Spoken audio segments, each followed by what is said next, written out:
Somewhere in southern Iraq, under layers of sand and broken brick, there are clay tablets that have been waiting for you for 4,000 years. Some of them are barely the size of your hand. Some are cracked down the middle, missing their endings, their beginnings worn smooth by time, and pressed into their surfaces in a wedge-shaped script that nobody on Earth could read for most of recorded history are stories. Stories about gods who came down from the sky, about kings chosen before the flood, about a woman who walked into the land of the dead and did not expect to come back out, about the moment, according to the people who wrote these things down, when the very idea of civilization was handed to humanity like a gift, or maybe a burden, depending on which tablet you believe. If you're watching this late at night, or you've got it on quietly while the rest of your house is already asleep, that's exactly the kind of company these stories deserve. There's something about the hours just before sleep that makes ancient questions feel closer somehow, more personal, like the distance between you and a Sumerian scribe sitting by a lamp 4 millennia ago collapses just a little. Tonight we're going to move through 10 stories connected to the Anunnaki, the great divine figures at the heart of Mesopotamian religious tradition. 10 mysteries that the tablets describe, that scholars have spent careers trying to understand, and that we still cannot prove true in any final settled way. Some of them are beautiful, some of them are genuinely strange. All of them will give you something to think about as your eyes get heavy. Now, before we go any further, it helps to understand who the Anunnaki actually are, or at least who the ancient Mesopotamians understood them to be. The word Anunnaki appears across Sumerian and Akkadian texts, stretching back to roughly the 3rd millennium BCE, and its meaning shifts depending on the source. In some texts, the Anunnaki are the great gods in their totality, the divine assembly that ruled heaven and earth and the world below. In others, they seem to refer specifically to the gods of the underworld, the judges of the dead. In still others, they are simply the senior divine beings whose decisions shaped the fate of the cosmos and everything in it. The name itself is usually translated as something like those of noble blood, or the princely offspring, though translators disagree on the precise rendering, as translators tend to do when the source material is 4,000 years old and physically incomplete. This is the part that matters for how we're going to approach everything tonight. The tablets that contain these stories are fragmentary. Many of them exist in multiple versions that contradict each other in small but significant ways. They were copied by scribes across centuries, translated from Sumerian into Akkadian, interpreted by priests, adapted for ritual use, and sometimes altered to suit the political needs of whatever king was sponsoring the temple at the time. What survives is a patchwork, and scholars piece it together with extraordinary care, but gaps remain, real, significant gaps. So when we discuss what the Anunnaki did or decided or decreed, we're working from interpretation. We're working from the ancient worldview first, the mythological and ritual framework the Mesopotamians themselves used to understand existence, and we're holding modern theories about what these stories might mean at arm's length, at least until the evidence invites them in.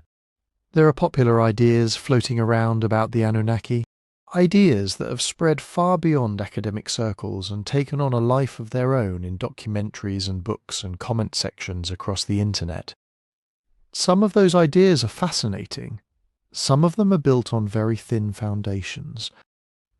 Tonight, we're not going to dismiss the strangeness of what these tablets describe, because the tablets genuinely are strange, and that strangeness is worth sitting with.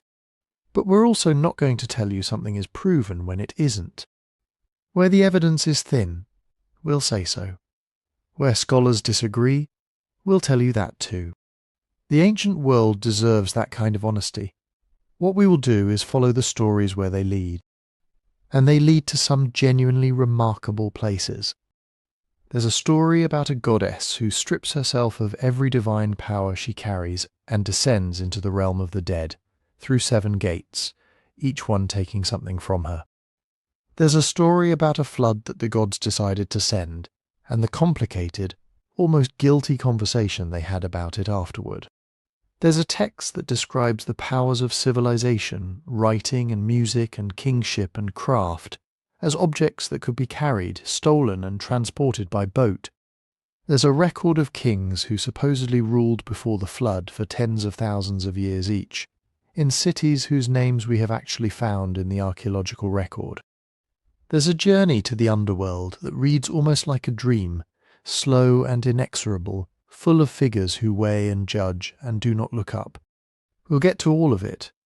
We'll move through 10 of these stories one by one, slowly in the kind of detail that rewards attention without demanding it. If you drift off somewhere in the middle, that's fine.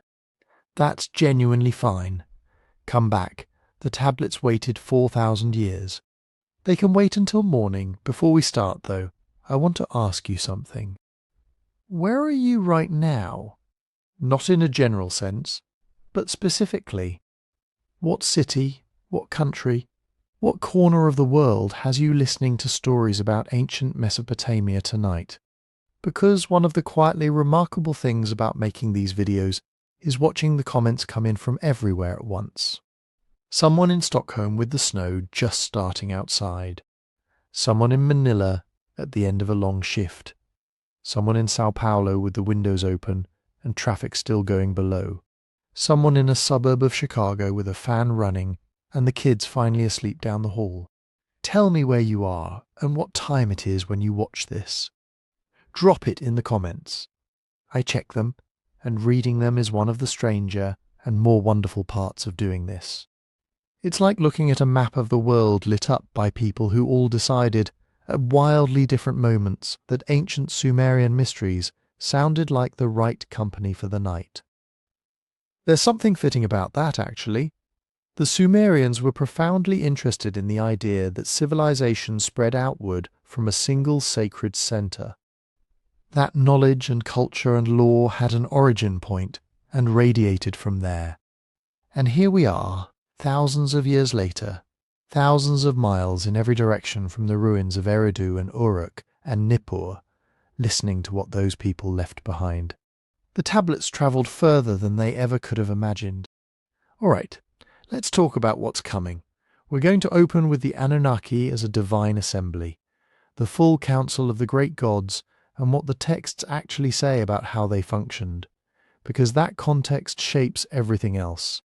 From there we'll move down, literally down, into the mythology of the underworld and the gods who judged the dead. Then we'll spend time with the flood traditions, which are more complicated and more morally ambiguous in the original Sumerian than most people realize. We'll look at the concept of the me, the divine powers that governed every aspect of civilization, and the strange story of how they changed hands. We'll move through the idea of kingship descending from heaven, through the legends of the first cities before the flood, through the texts that describe humanity being created, specifically to carry a burden that the gods themselves no longer wanted to bear. We'll visit a story about language, about a time before languages divided and what the Sumerians thought caused the division. We'll look at the omen tradition, at how the Mesopotamians believed the gods communicated through the observable world. And we'll end somewhere slow and dim and inevitable in the land of no return, following the path that the texts say every soul eventually walks. 10 stories, 10 places where the ancient record gives us something genuine and strange and impossible to fully verify. 10 quiet questions that nobody has answered yet. Some of these stories will feel familiar if you've spent time with mythology from other traditions. Some will feel like nothing else you've encountered. All of them will feel different by the time we reach the last one. The first item on our list starts right now. We're beginning with the Anunnaki themselves, with who they were at the center of Mesopotamian religious thought, and with what the tablets reveal about the way the ancient world understood divine power and divine decision. It's a quieter entry point than you might expect, but the stranger stories grow more interesting when you understand the framework they were built inside. So get comfortable, let the room settle, And let's go back to the beginning of a very old kind of thinking, to the place where gods sat in assembly and the fate of the world was decided by voices we can no longer hear, only read, only wonder about, only carry forward into nights like this one. The image that tends to follow the word Anunnaki in popular culture is a singular one, a specific kind of being, a specific agenda, a unified force moving through history with a single purpose. The tablets themselves tell a more complicated story, and in many ways a more interesting one. In the oldest Sumerian sources, the Anunnaki are not one god or one type of being. They are a collective, a gathering, a council of great divine figures whose number shifts depending on which text you're reading and when that text was written. Some traditions count them in the dozens. Some traditions describe them in the hundreds. What remains consistent across most sources is the basic structure of how divine power was imagined to work in ancient Mesopotamia, and that structure looks less like a monarchy and more like an assembly, a room full of voices, some louder than others, where the fate of the cosmos was argued, negotiated, decreed, and sometimes regretted. The Sumerians had a word for this gathering, the Ubshukana, the great assembly hall of the gods, where the senior deities came together to deliberate. And the Anunnaki, in many of their appearances across the textual record, are the beings who sat in that hall. Who voted, who debated, who fell silent when the most powerful among them spoke, and who sometimes, in the stranger stories, wept at the consequences of their own decisions. If that sounds surprisingly human for a pantheon of cosmic powers, it's because Mesopotamian theology was not particularly interested in making its gods remote and incomprehensible. The gods of Sumer and Akkad were powerful beyond mortal reckoning, yes, but they were also hungry and tired and capable of guilt, and prone to disagreement, and sometimes afraid. Understanding this is the necessary groundwork for everything else we're going to discuss tonight, because it shapes how every one of the stories we'll encounter was meant to be received. These were not myths about distant, abstract forces. They were stories about entities that the Mesopotamians understood as genuinely present in the world, as responsive to ritual, as capable of being offended or appeased or petitioned. The Anunnaki sat in assembly, and the decisions of that assembly had consequences that extended all the way down into the lives of ordinary people in ordinary cities, into the flooding of rivers and the success of harvests and the outcomes of wars. Now, here's where the interpretive puzzle begins to reveal itself. When a tablet from, say, the city of Nippur in the mid-3rd millennium BCE uses the word Anunnaki, it may mean something subtly different from what a tablet written in Babylon 1,000 years later intends by the same term. Nippur was the religious centre of the Sumerian world, the city where the great god Enlil, lord of wind and storms and divine authority, held his primary seat. The Anunnaki, as described in texts from Nippur's scribal tradition, tend to be the great assembly gods gathered in Enlil's presence, deferring to his judgment, enacting his decrees. But as Babylonian religious culture developed, and Marduk rose to prominence as the supreme deity of a new political and theological order, the composition and character of the divine assembly shifted accordingly. The hierarchy rearranged itself. Older texts were sometimes recopied with adjustments. The Anunnaki remained, but who they were centering, who they were surrounding, changed. This is not a minor detail. It means that any attempt to speak of what the Anunnaki believed or decided or wanted as a single coherent entity runs immediately into the reality that Mesopotamian religion was not a fixed system. It evolved across 3,000 years of continuous practice, across dozens of city-states with their own theological priorities, across the rise and fall of empires that each brought their own scribal traditions and their own political need to shape how the gods were understood. What we have is not one story about the Anunnaki. We have many stories from many periods in many voices, sometimes agreeing, sometimes quietly contradicting one another, and preserved with varying degrees of completeness in the archaeological record. There is also the matter of related divine categories, which adds another layer of genuine complexity. In some textual traditions, the Anunnaki appear alongside or in contrast to a group called the Igigi. These are the younger gods in certain Akkadian sources, the ones assigned to the labour of maintaining the cosmos, digging channels, hauling earth, carrying the physical burden of keeping the world functioning. The relationship between Anunnaki and Igigi varies depending on your source. In some texts, they seem to represent different tiers of the divine hierarchy. In others, the terms are used almost interchangeably, referring to the gods as a collective whole. There are scholars who have spent careers mapping these distinctions across texts, and the honest summary of their findings is this: the categories were real to the people who used them, but the boundaries between those categories were not always clearly maintained, and they shifted over time, which tells you something important about how the Mesopotamians themselves experienced their religious tradition. Not as a rigid doctrinal system, but as a living body of thought that breathed and changed as the cultures that held it breathed and changed. So when we encounter the Anunnaki in the stories to come tonight, it helps to hold that complexity loosely. Not in a way that makes everything vague or uncertain to the point of uselessness, but in the way that a scholar reading these tablets would hold it, with attention to which period, which city, which theological context we're working in. When the great gods convene to decide the fate of humanity before the flood, and they will spend real time with that story, the beings described as making that decision are the Anunnaki in their role as the assembly of fate, the divine council whose decree carries cosmic weight.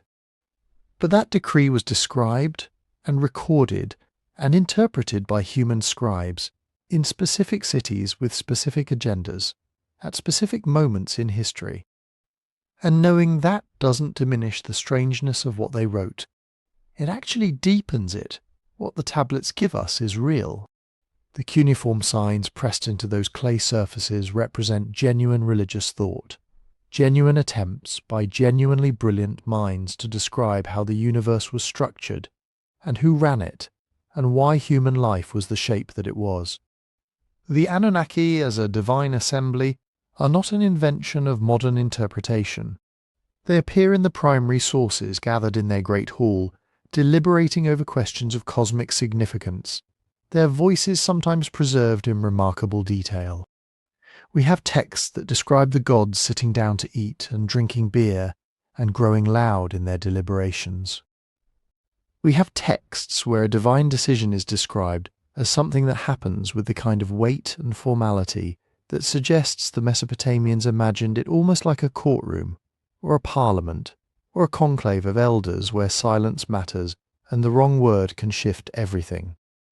What we cannot recover with certainty is the lived meaning behind that label. What it felt like to stand in a temple in Nippur and understand in your bones what it meant when the priest said the Anunnaki had decreed something. What emotional and spiritual register those words operated in for the people who heard them spoken aloud during ritual, for the scribe who pressed them into clay by lamplight, for the king who used their authority to justify his wars. That interior life, that texture of belief, is not recoverable from the tablets alone. We can read what was written. We cannot fully inhabit what was meant. That gap, that distance between the sign and the experience, is where the mystery actually lives. And it is a genuine mystery, not a manufactured one. This is why the Anunnaki remain, in the fullest sense, an open question. Not because the sources are fabricated or the history is invented, but because the sources are real and ancient and fragmentary, and written in a theological idiom that no living tradition has carried forward in unbroken continuity. We are reading the products of a culture that ended, reconstructed through extraordinary scholarly work, and still partially illegible in ways that matter. That is worth sitting with for a moment. These stories survived because clay is durable, because the libraries at Nippur and Nineveh were buried rather than burned, preserved by the same catastrophes that ended the civilizations that created them. They waited in the ground for millennia before anyone knew they existed, before anyone alive could read them, before anyone thought to ask what they might contain. And what they contained, when the reading finally became possible, was this: a vision of the cosmos governed by a council of great divine beings, assembled in deliberation, whose decisions echoed all the way down through the layers of the world into human hands, human harvests, human lives. The particular stories those beings appear in are where things get genuinely strange. The divine assembly is the framework. What happens inside it? The decisions made there? The disagreements? The moments of divine grief and divine manipulation and divine regret? That is the material we're about to move through. There's a goddess who is about to walk into darkness with everything stripped from her. There's a conversation among the gods about whether humanity should survive a flood. There's a story about powers being stolen and transported by water, and what happened when the thief arrived at the other shore. The assembly's decisions echo through all of it. Let's follow them down. If the assembly hall of the gods is the upper floor of the Mesopotamian cosmos, the next place the tablets take us is its mirror image below. Not a lake of fire, not a moral sorting ground in the later religious sense, but a place the Sumerians imagined as older than most of the gods who ruled above it. A territory with its own gates, its own officials, and its own version of law. In the Sumerian descent traditions, especially the famous story of Inanna's journey to the netherworld, the Anunnaki do not sit as a cloud-born parliament in Enlil's city. They appear instead as figures of the deep, a kind of chthonic court. In one of the better-preserved Akkadian versions, they are explicitly called the great gods of the underworld, seated on thrones in the dust, their faces turned toward the dead. In some passages they are described as judges. In others they are simply those who decree fate in the land from which no traveller returns. The basic outline of the descent story looks simple on the surface.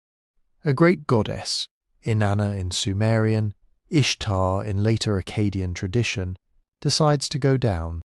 Her motives shift depending on which copy you're reading. In one line she says she is going to attend a funeral. In another, she is going to stretch out her ear to the great below, a Sumerian idiom that means to listen, to investigate, to understand. Later redactors will add the possibility that she is going to challenge or displace her sister, Ereshkigal, queen of the underworld. What remains consistent is that she does not simply fall. She passes through gates, 7 of them in the standard version. At each gate, a portion of her status is removed: crown, jewellery, garments, symbols of office. There is a formula repeated as she descends. The gatekeeper takes each item and she asks why, and the answer is the same every time. Such is the decree of the underworld. That phrase, repeated like a refrain, is one of the places where the idea of divine law in the netherworld comes into focus. Whatever else is going on in the story, it is not chaos down there. It is rule-bound when Inanna finally arrives stripped and bowed before the throne of Ereshkigal. The Anunnaki appear in some versions as the ones who fix their gaze upon her. The text breaks here in many tablets, but the bits we have suggest a formal act of judgment. They look at her. They speak a verdict. In one fragmentary Sumerian line, they fasten on her the eye of death. In an Akkadian adaptation, they judge her, and she was turned into a corpse and hung on a hook. It is brutal, but it is presented as the execution of a decree, not an impulsive act of rage. This is one of the places where our sources get thin in ways that matter. Different tablets preserve different parts of the story. Lines are missing or duplicated or clearly rearranged. Some copies make the Anunnaki central, front row judges of the dead. Others barely mention them, focusing instead on Ereshkigal alone. Later scribes sometimes seem to have stitched together multiple older traditions, smoothing transitions or inserting explanatory lines. When you read the critical editions, you can see the editorial seams. A god appears, gives a speech, and then disappears in the next column with no follow-up, because the older story that once connected those moments has not survived. So when modern retellings speak about the Anunnaki as a fixed panel of underworld judges who measured every soul, it's helpful to remember that the tablets never give us a uniform, unbroken courtroom scene. What they give us are glimpses, a council of great gods of the earth seated in darkness, a repeated phrase about decrees, the image of a goddess reduced to a corpse by a verdict that cannot be altered.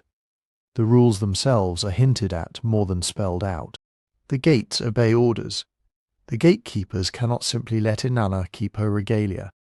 The messenger gods sent to rescue her later must follow strict procedures, using the food of life and water of life in exactly prescribed ways.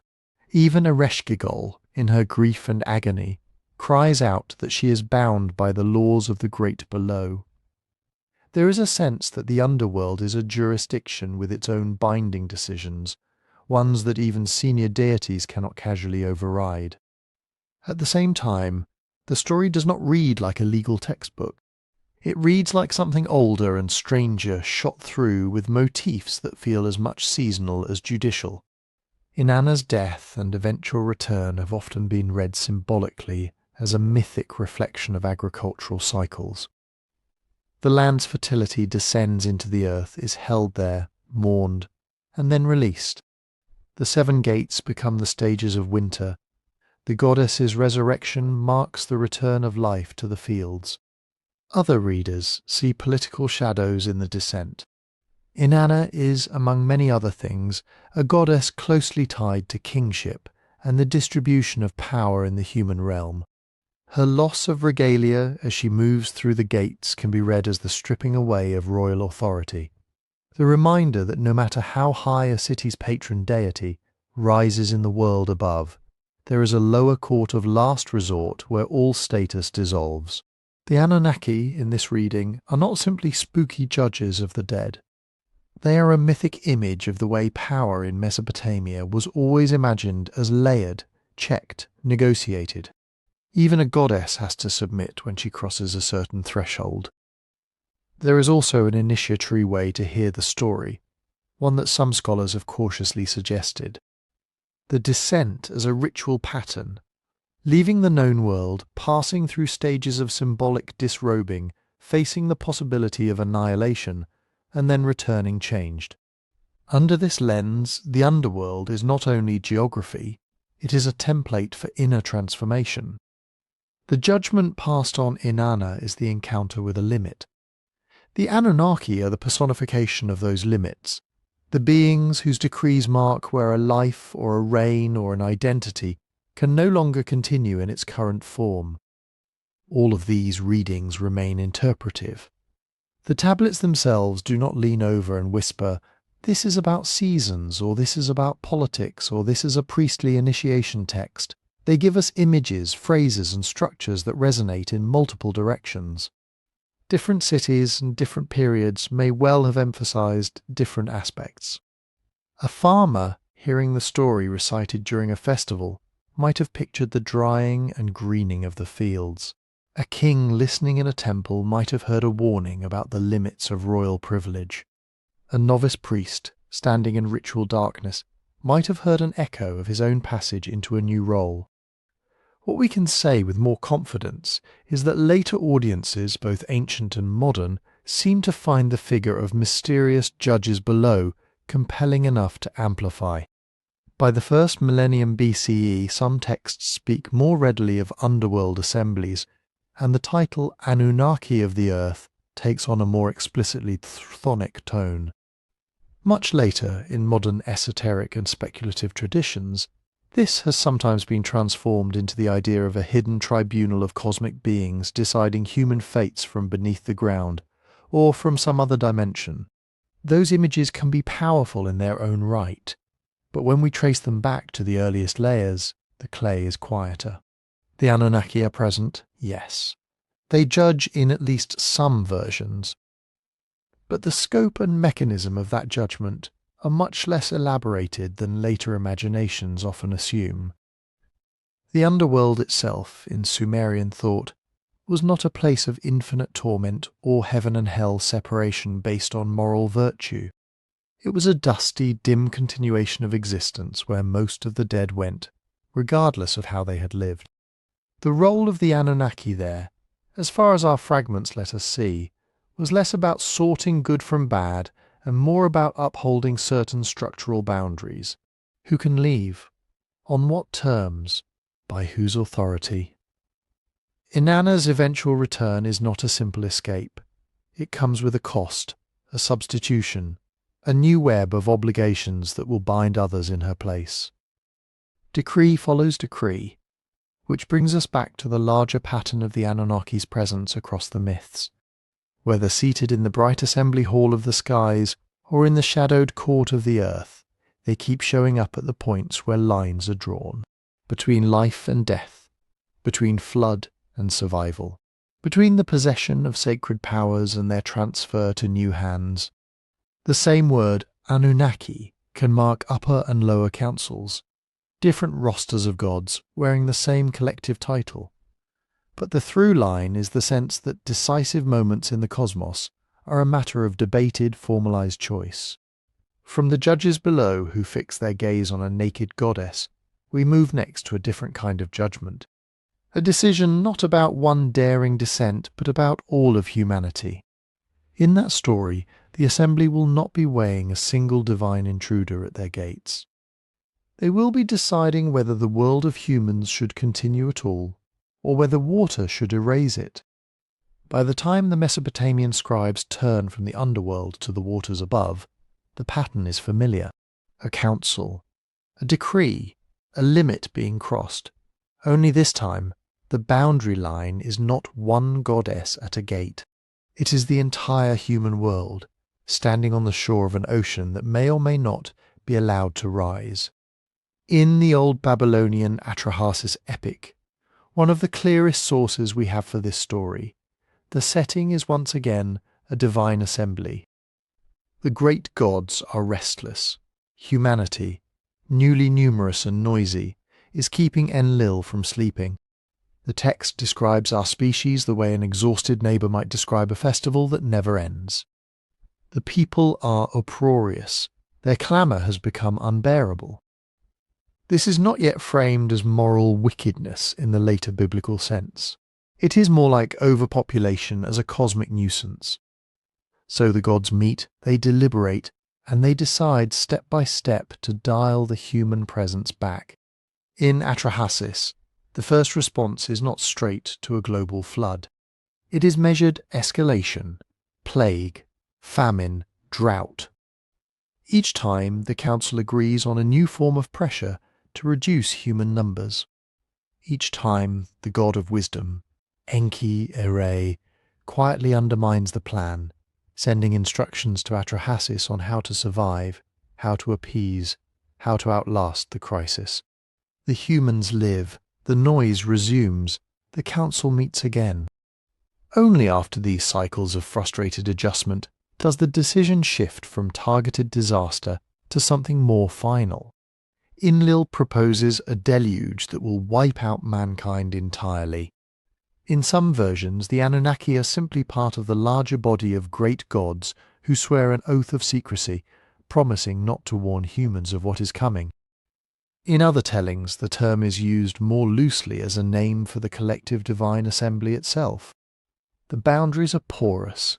The tablets do not pause to give us a clean roster. What they do give us is a tension that feels almost modern in its outline. A powerful authority overwhelmed by the unintended consequences of an earlier creation. A crisis framed in terms of noise, crowding and resource strain. A closed-door meeting where extinction is calmly tabled as a solution. And, on the other side, a single dissenter who refuses to let the decision stand unchallenged. Enki's act of resistance is famous because of the way it skirts the letter of the god's oath. He is not allowed to reveal the secret directly. So, in one version, he speaks to the wall of a Atrahasis house, addressing the mud brick as if it were his human protege. "Wall, listen to me," he says, and then proceeds to lay out instructions for building a boat. The wall, of course, has ears. Atrahasis hears. The promise of secrecy is technically preserved, and yet the human is warned. The later standard Babylonian epic of Gilgamesh inherits this flood story and reshapes it. There the survivor is called Utnapishtim. He found life, and he is already immortal by the time Gilgamesh meets him. The flood narrative is nested inside a larger quest about mortality and the limits of human achievement. But the core elements remain recognizable: a divine council, a plan to send a flood, one god, Ea, subverting that plan by giving secret instructions, a large cubical boat sealed with pitch, loaded with the seed of all living things. When Utnapishtim tells Gilgamesh about the decision-making process among the gods, the tone is almost retrospective embarrassment. He recalls how, once the waters rose and the winds screamed over the land, the gods themselves panicked. The text says they cowered like dogs and pressed up against the wall. Ishtar laments her role in consenting to the destruction. She cries out that she has commanded evil in the assembly of the gods. Even in Lil, when the waters recede and he discovers that a remnant of humanity has survived, must be calmed by Ea's counsel. The god of wisdom essentially scolds him. If the goal was to correct behavior, why annihilation? Why not more targeted measures, wolves, famine, pestilence, rather than drowning everyone without distinction? In both Atrahasis and Gilgamesh, the flood becomes not just a story of destruction, but a story of divine learning.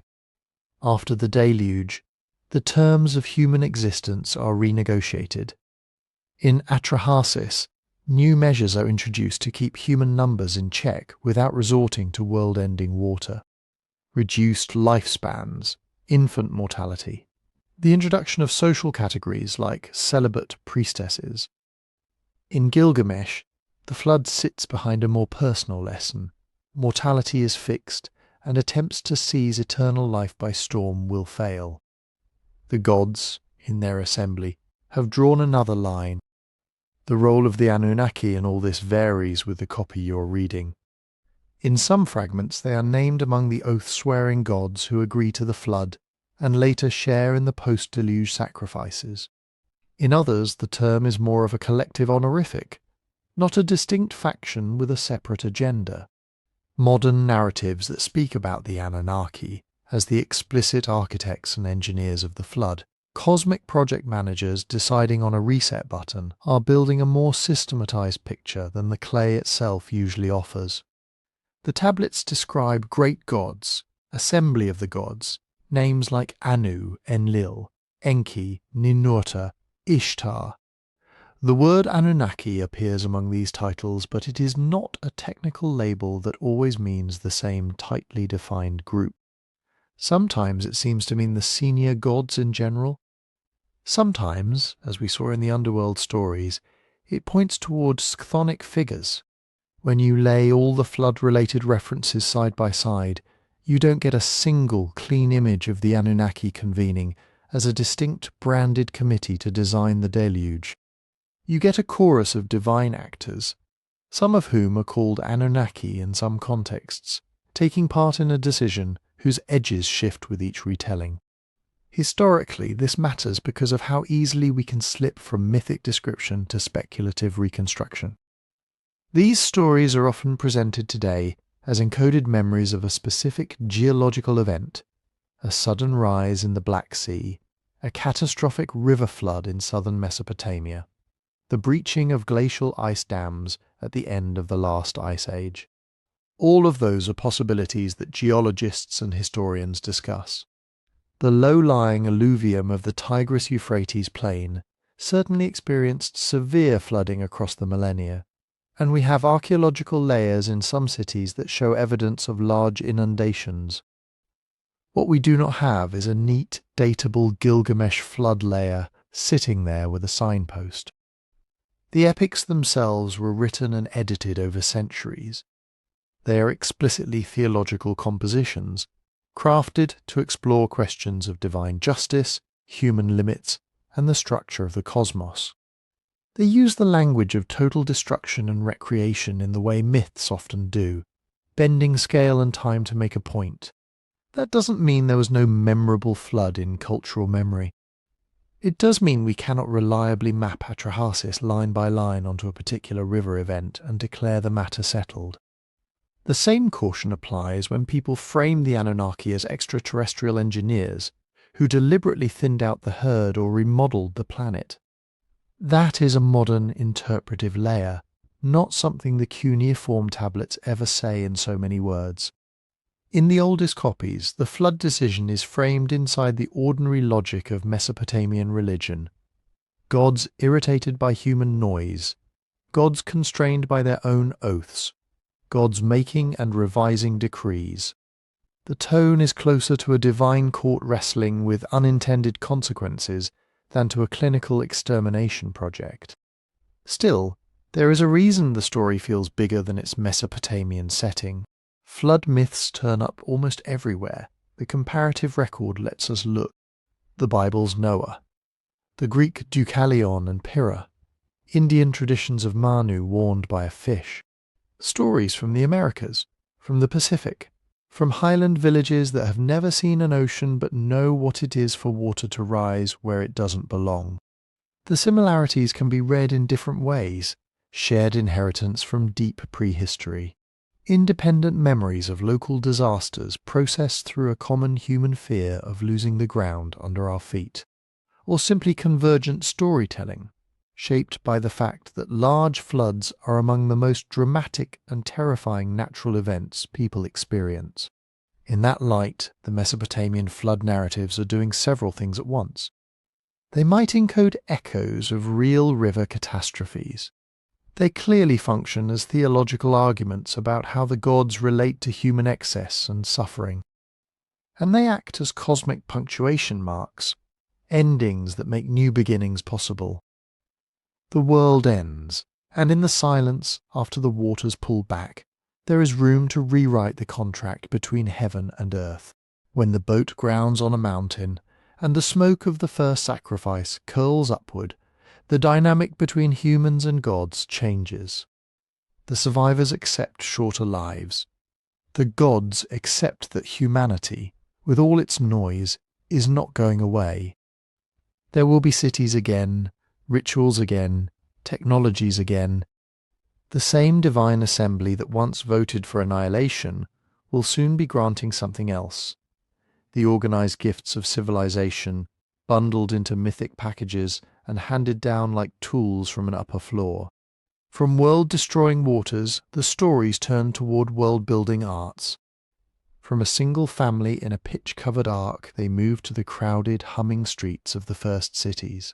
And in those next tales, the Anunnaki will appear not as architects of erasure, but as reluctant donors of the very powers that make urban life possible. Number 4 takes us to one of the strangest words in the Sumerian world, me. Not me as in the person speaking, but a tiny syllable that carries almost everything we would call civilization. In the cuneiform tablets, the me are divine decrees, or powers, or essences. Each me is a kind of blueprint that makes some aspect of the world possible. Not just big, cosmic things like kingship or priesthood, but very specific, almost mundane pieces of human life. When scholars translate the lists of me preserved in Sumerian literature, you get something that reads like a dreamy catalogue of what it means to live in a complex society. There is the me of truth, the me of scribal wisdom, the me of temple ritual, the me of music, of weaving, of heroism, the me of royal insignia, the me of prostitution, the me of lamentation singers who cry at funerals, the me of counsel, of victory, of enmity, of peace. Some of them look like virtues, some look like institutions. Some look like jobs available in a Bronze Age city. All of them are treated as if they are primordial programs written into the fabric of things. They do not emerge from human ingenuity. They are stored with the gods and handed out. The most famous story about the me comes from a text modern scholars call Inanna and Enki. It begins not with theft, but with hospitality. In the city of Eridu, the god of wisdom, Enki holds the me. He is the keeper of the freshwater abyss, the subterranean source of life, and in this telling also the cosmic archive of civilization's powers. Inanna, the ambitious goddess of love and war, comes from her city Uruk to visit him. They drink together, they feast. Enki is generous. Maybe more generous than he intends to be. In the wax and read logic of the story, the turning point is simple. He gets drunk. In that loosened state, he begins to bestow the me on Inanna. One after another, he gives them to her, and she accepts them. The text moves into a litany. He gave her the me of kingship. He gave her the me of priesthood. He gave her the me of truth. He gave her the me of, and on it goes, through an almost hypnotic sequence, until Inanna has loaded a boat with the powers that make cities function. She returns to Uruk by river, carrying this cargo of decrees. When Enki sobers up, he realizes what has happened. The me that once resided in Eridu, his own cult center, are now on their way to another city. Divine authority in this story is suddenly mobile. It can be transferred not by careful negotiation in the Council of Gods, but by a night of drinking and a goddess who understands opportunity. Enki sends monsters and servants to stop the boat, to wrest the me back from Inanna before she reaches Uruk. Each time, she outmaneuvers them. The text is fragmentary in places, but the rhythm is clear. Attempt, confrontation, Inanna's triumph, the journey continuing. By the end, she has brought the me safely into her own city.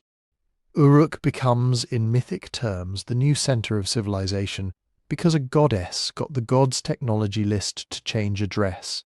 For us, reading this thousands of years later, the implications are strange and revealing. Power in these myths is not just about who sits on which throne. It is about where certain invisible authorizations are stored.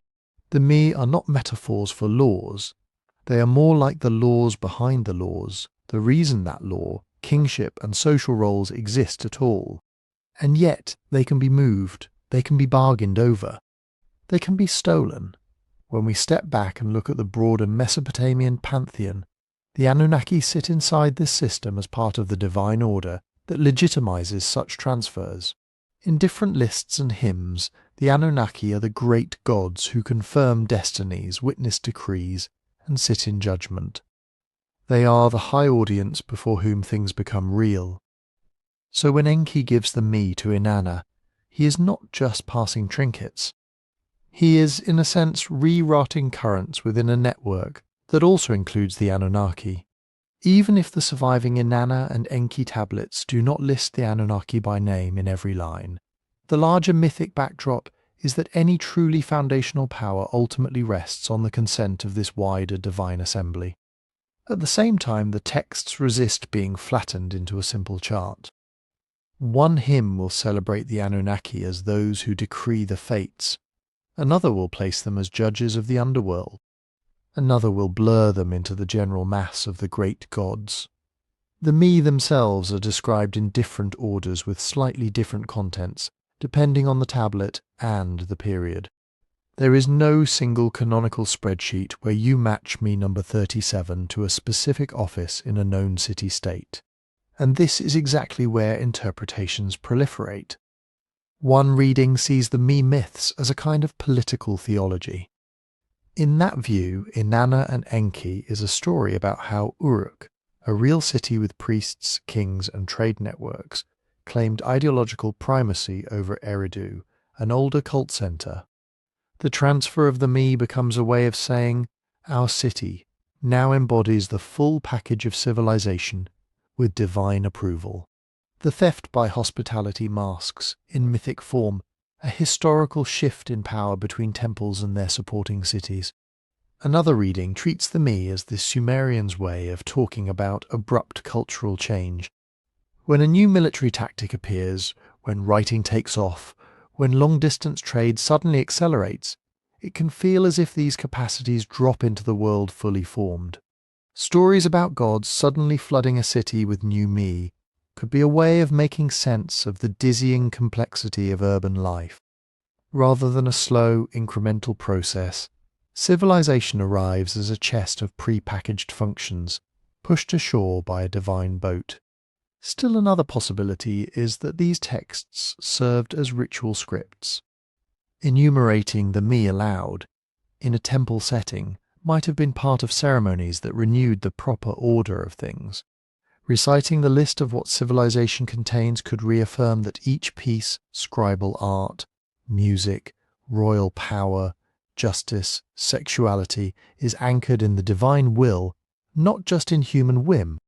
In that frame, the tale of Inanna's journey is also a liturgical explanation of why particular rites are now performed in Uruk and not in Eridu.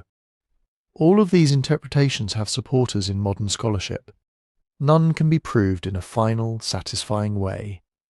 What we do have are the tablets themselves, with their compelling but opaque inventories. We can read the names of the me.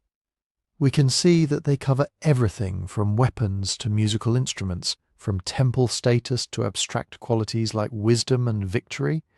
We can line them up with what we know from archaeology about Mesopotamian cities, palaces, scribal schools, granaries, canals, marketplaces. But we cannot draw a straight line between the me of this and the palace bureaucracy over there. We do not know if a priest reading a list of me imagined a specific office in the city hall, or a more diffuse cosmic permission that made all offices possible.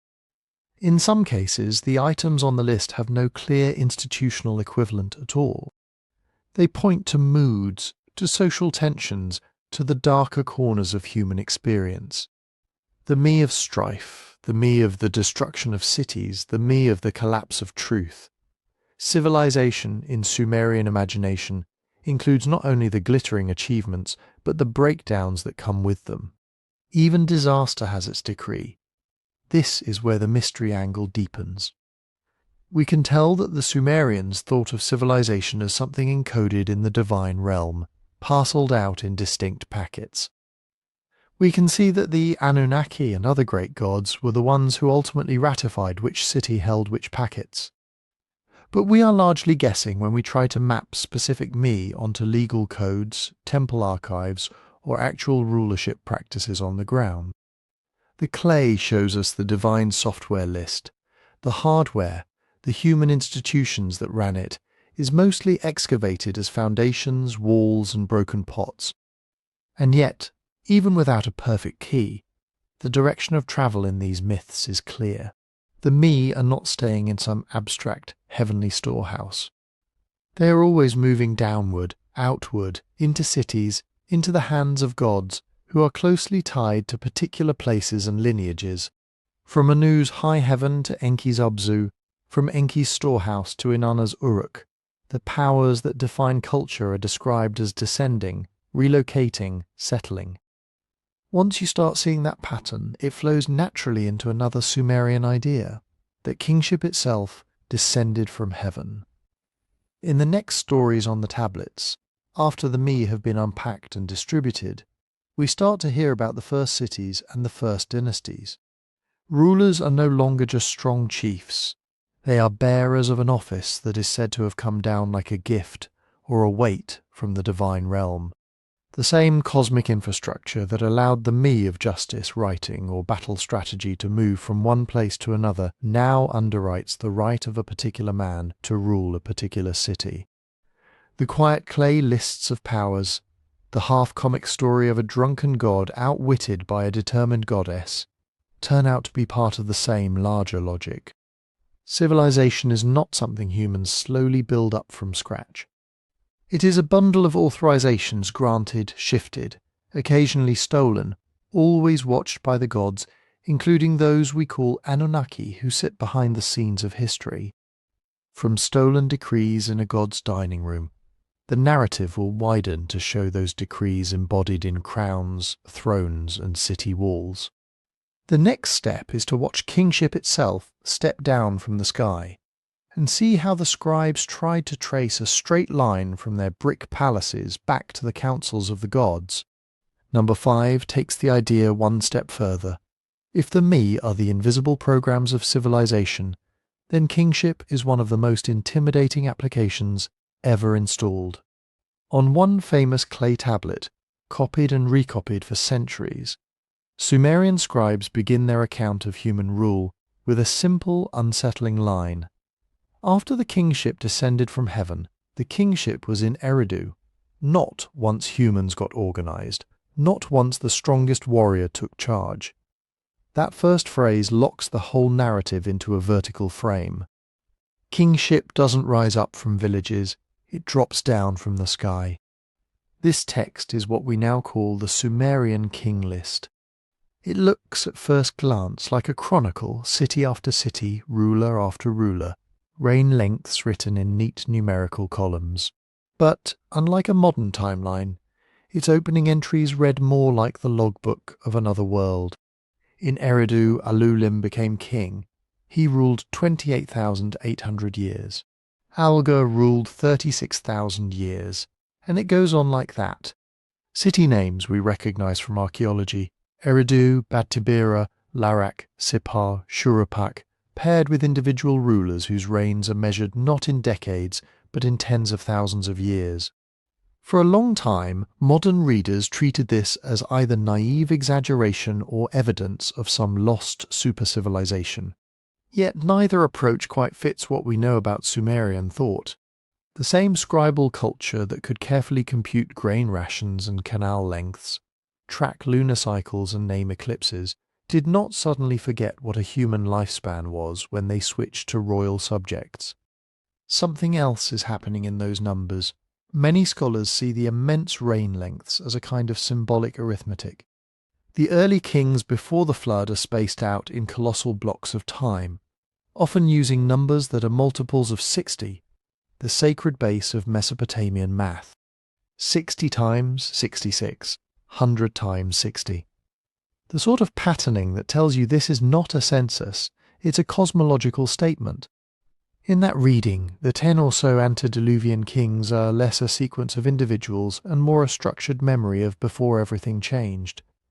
They anchor the idea that, for an immeasurably long time, kingship existed in a different register, closer to the divine, unhurried by mortality, measured in cycles too vast for ordinary people. The descent of kingship from heaven, then, is not just a flowery metaphor. It is a way of saying, this office you see on earth is a branch of an office that exists above. The tablets never spell out a neat diagram. There is no surviving chart that says, kingship is administered by Anu Enlil and the Anunnaki, who outsourced day-to-day operations to city dynasties. But the image fits with a host of other texts. In hymns, the great gods gather in assembly to fix destinies at the beginning of each year. In mythic narratives they confer the royal insignia, crown, sceptre, shepherd's crook, on chosen figures. The Anunnaki in particular appear as a kind of cosmic bureaucracy, seated in council, weighing cases, validating or overturning decisions, agreeing on who should rule, who should fall, which city's time has come. When the king list says kingship descended, it gestures toward this whole invisible process. It hints that there is a minute in the god's calendar, where someone in that assembly says, in effect, Eridu will hold the franchise now.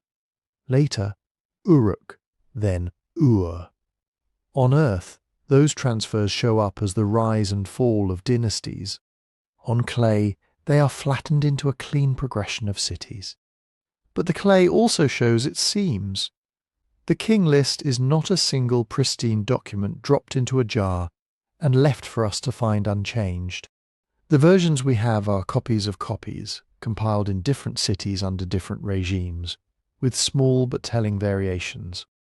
Some lines are broken, some names appear in one recension and not another. Some reign lengths wobble between tablets. Most importantly, the text is stitched together from two very different kinds of material. The first part is overtly mythic, the descent of kingship from heaven, The antediluvian kings with impossibly long reigns, the recurring refrain, then the flood swept over. The second part, after the flood, begins to line up with rulers we can cross-check with year names, dedicatory inscriptions, and archaeological strata. Somewhere in the middle, the story shifts from a fog of legend into something closer to what historians would call record.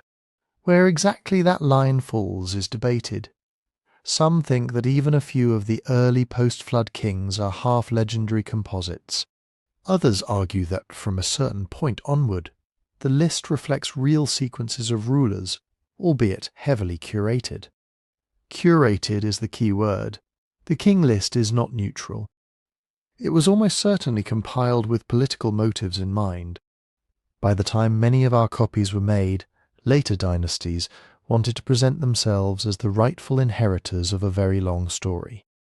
To do that, the scribes arranged the past into a single line. One city at a time holds kingship, one dynasty at a time rules the land. No messy overlaps, no rival claimants, no periods where multiple centers of power coexist. In reality, of course, southern Mesopotamia often had competing local lords, shifting coalitions, and ambiguous borders. On the tablets, those complexities are ironed into a sequence that legitimizes whoever stands at the end of the chain. The Anunnaki are not named in the king list itself, but their logic hovers around it. In other texts, the same divine assembly is the one that blesses a king and also decides when to withdraw favour. Victory and defeat in battle, the survival of a line, the flourishing or destruction of a city, all of these are said to rest on their decrees. So when a later dynasty claims that kingship has descended again, now into their city, they are not just boasting about military success. They are insisting that the Celestial Council has updated its files. The cosmic bureaucracy has reissued the license. From our vantage point, these claims are easier to see than to verify.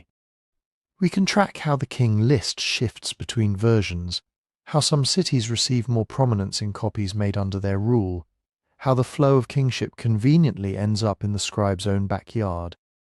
We can see that mythic and historical elements mesh in ways that support a particular ideology, that there is only ever one true centre, that power moves in an orderly, heavenly ordained sequence. What we cannot do is look over the scribes' shoulders as they worked. We don't know which older tablets they had in front of them, which oral traditions they smoothed out, which local rulers they deliberately erased. The gap between the world as it was lived and the world as it was inscribed is large, and in many places irrecoverable. Yet even with all these uncertainties, the core feeling that radiates from the text is clear, an anxiety about chaos. Behind the calm columns of names lies a fear that without some higher pattern, rule would fragment into endless conflict. City against city, clan against clan, pretender against pretender. By making kingship something that descends from heaven, the Sumerians gave their political world a spine. The vertical story says, there is an order behind the turbulence. Even when kings behave badly, even when cities fall, the office itself remains anchored above. It came down from heaven once. It can, in principle, be recalled or reassigned. The gods, including the Anunnaki, are always there as ultimate referees. For people trying to sleep under walls that might be attacked, storing grain that might fail, living in a landscape crisscrossed by rising and falling rivers. Such a story is more than flattery for rulers. It is a lullaby against randomness. If kingship is just whoever grabs the throne, then nothing guarantees tomorrow. If kingship is something lent from a higher realm, then even suffering can be folded into a story. Perhaps the gods are punishing, perhaps they are testing, perhaps they are moving the office to a more worthy city. Terrible but intelligible. In that sense, the king list is less about dates and more about reassurance. It tells its audience that there is a single line running from the present back through recent rulers, through semi-historical ancestors, through the flood, all the way to those impossible rains near the dawn of time. The line may bend, may jump from city to city, but it never snaps. Someone is always king. Someone always wears the crown that first descended. As you follow that mental thread backwards, the place where it first touches earth is striking. After the kingship descended from heaven, the kingship was in Eridu. That name again.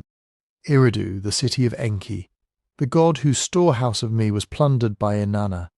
In one cluster of stories, Eridu is the original cult center, keeper of the deep waters and the primordial decrees. In another, it is the first recipient of heavenly kingship. Later cities may rise to glory, but the narrative keeps circling back to this quiet southern place. And in some traditions, Eridu holds an even deeper title, the first city before the flood.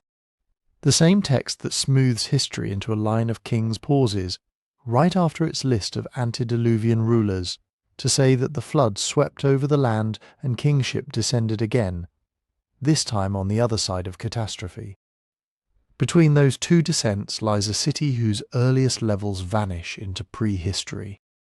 In the next part of our journey, we will sit with that city and its layered myths. A place that archaeology can touch in mud-brick foundations and discarded fish bones, but which the tablets remember as a kind of prototype. Eridu, the city that was old even before the waters rose. Number 6 takes that prototype seriously. If kingship needed a place to land, Eridu was already waiting. In Sumerian tradition, Eridu is not just one city among many. It sits at the very bottom of the map in both geography and myth. In some lists of sacred places, the scribes open with a proud, almost formulaic assertion. Eridu was the first city. Those 4 words do a lot of work. They do not claim Eridu was the first village where anyone ever stacked mud bricks. They do not say no one lived elsewhere. They say, when it comes to cities that matter in the eyes of the gods, this is where the story starts. This is how firstness tends to operate in ancient traditions. It is not an archaeological statement, it is a ranking. The city that claims to be first is claiming that its temple was the earliest established, that its god was present at the beginning, that its rituals preserve something original about how the world is supposed to run. Other places may be larger, richer, more powerful, but the first city is the one that can say, before anyone else, the divine set foot here. In Eridu's case, that divine presence is Enki, also called Ea in Akkadian, the crafty god of fresh water, cunning and subterranean wisdom. His temple there was known as the Abzu, the House of the Abyss, a shrine imagined as resting on the freshwater deep that lay beneath the earth. Already the logic is clear. If civilization is a fragile bubble floating on marsh and salt, then the city anchored to the source of sweet water feels foundational. You can conquer land, you can move herds, but you cannot manufacture a cosmic water table. That has to be granted. Temple ideology grew out of this dependence. For the Sumerians, a city was not simply a cluster of houses wrapped in a wall. A proper city was, above all, a dwelling place for a god. The temple was not a symbolic representation of that god's house, it was the god's house. Statues were fed, bathed, clothed. Processions were not just civic parades. They were the god going for a walk. In that mindset, founding a city means securing a divine resident. A king might shift canals, dredge harbours, build fortifications. But unless there is a temple and a god enthroned within it, the place is not fully real in the cosmic sense. It lacks an address in the heavenly bureaucracy. Eridu in myth occupies that role at the very beginning of the file. Some traditions imagine a time when the great gods had not yet fully distributed the foundational decrees of culture and craft. In that hazy first phase, Eridu is the storage site, the original warehouse. The deep waters of the Abzu lap at its foundations, and from that hidden reservoir, Enki dispatches the ordering principles that let other cities exist at all. Once you see cities this way, their layout becomes more than urban planning. It becomes theology poured into mud brick. Temples sit on raised platforms, lifted slightly above the plain, like miniature mountains. Their axes are aligned to cardinal directions or to the path of the sun and moon. Processional ways lead from the city gates to the sanctuary, carving a fixed route between the outside world and the divine interior. These are not just practical arrangements. They are designed so that life on the ground mirrors the structure of the universe as the Sumerians understood it. Heaven above, earth in the middle, Abzu below, all interlinked through the temple at the center. In that system, Eridu's claim to be first city is a claim about cosmic architecture. It is saying that before the other bricks could be aligned with the cardinal directions, before other temples could map themselves onto the sky, there had to be a primordial template, a first experiment in joining heaven, earth, and the deep. And in the background of that statement stands the divine assembly. The Anunnaki are often described as gods of the underworld, judges of the dead.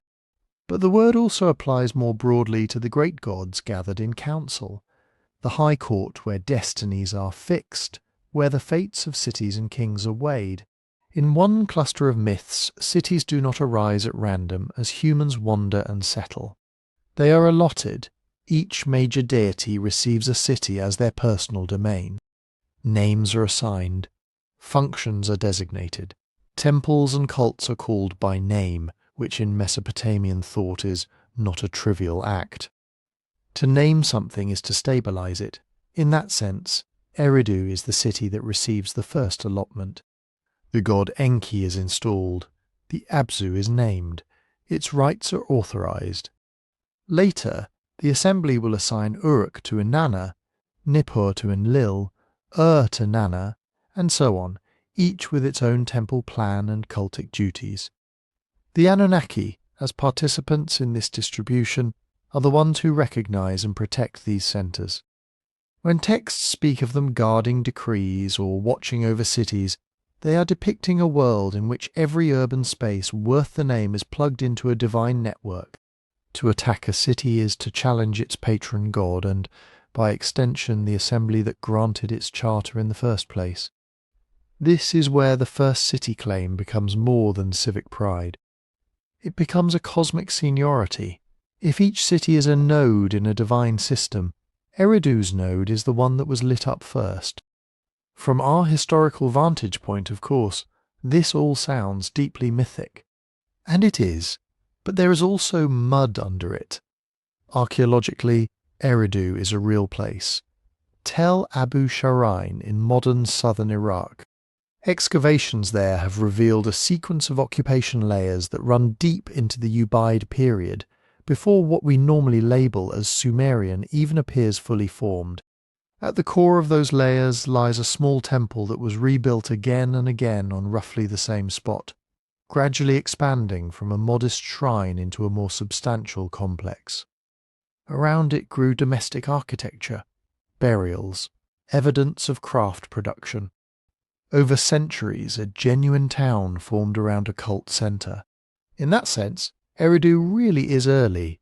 It is one of the oldest known temple-focused settlements in southern Mesopotamia. For the people who later told stories about the first city, there may well have been a living memory, or at least inherited awareness, that Eridu's temple was older than many of its peers, that its rituals had an aura of antiquity. But archaeology can only take us so far into those memories. We cannot match the tiny early shrine phases directly to the sweeping myth of the Abzu resting on the cosmic freshwater ocean. We cannot say that the first person who stacked bricks on that mound already thought of Enki as Lord of Wisdom, already imagined the underground waters as a unified Abzu. All we have are potsherds, foundation deposits, architectural footprints. These tell a story of continuity and development, of a sacred place that mattered enough to be rebuilt for centuries.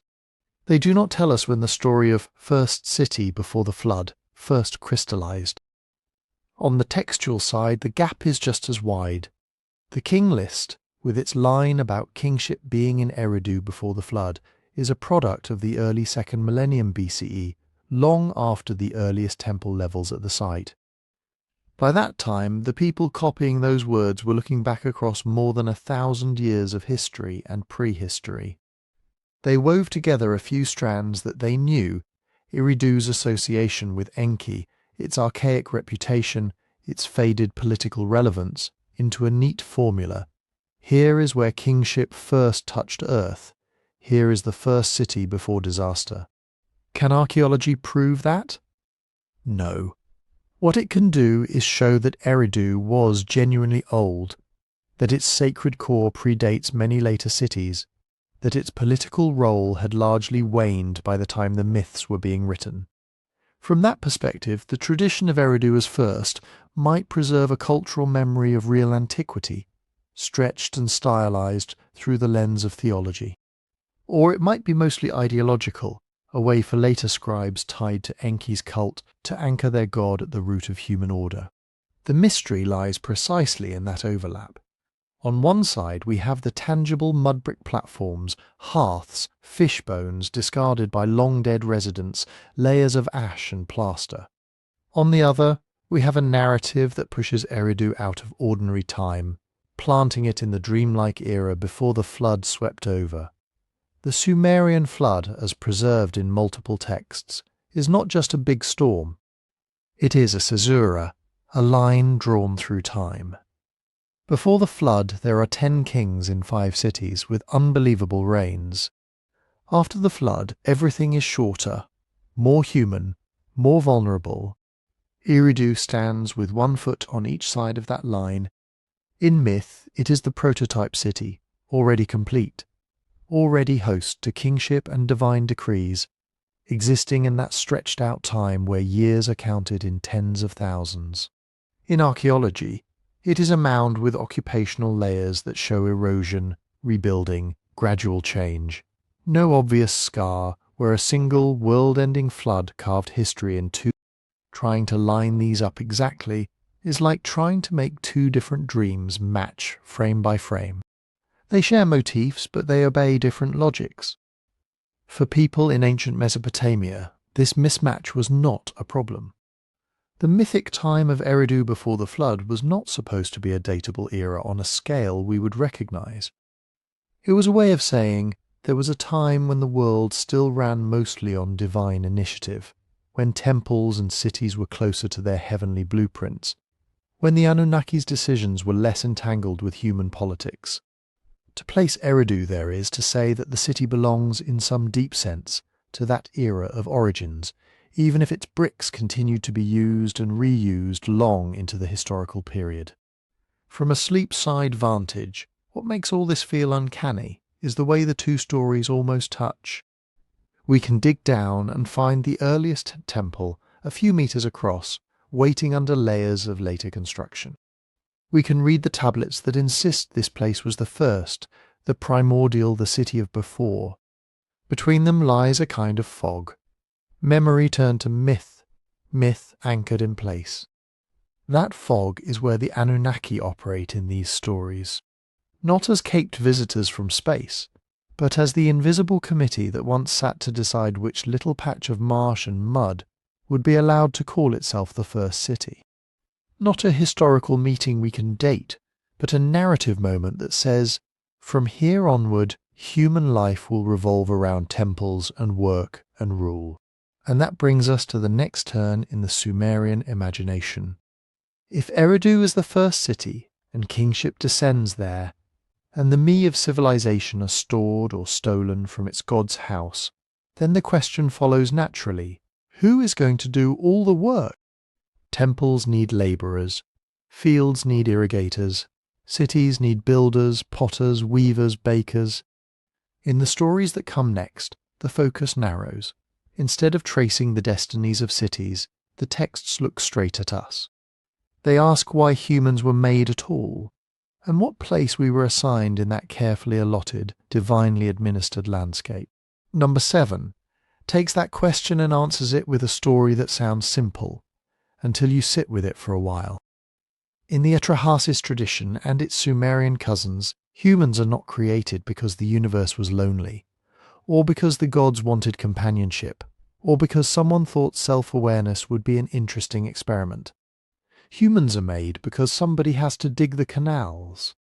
The version most people point to is written in Akkadian from the Old Babylonian period. It opens in a time before people when only the gods exist. But even there, the workload is not evenly distributed. At the top of the hierarchy sit the great gods, the Anunnaki in one usage of the word. They meet in council, fix destinies, assign cities. Below them are the working gods, often called the Iji in later versions, though the terminology slides around depending on the text. In Atrahasis, those lower gods are given the hard labour of shaping the world. They raise embankments. They dig irrigation ditches. They maintain the infrastructure that will later make agriculture possible. At first, they do it, for years measured in divine time. Long spans that blur for us, they shoulder the work. Then, at some point, the story says, the toil of the gods was great. The work was heavy. The distress was much. They snap.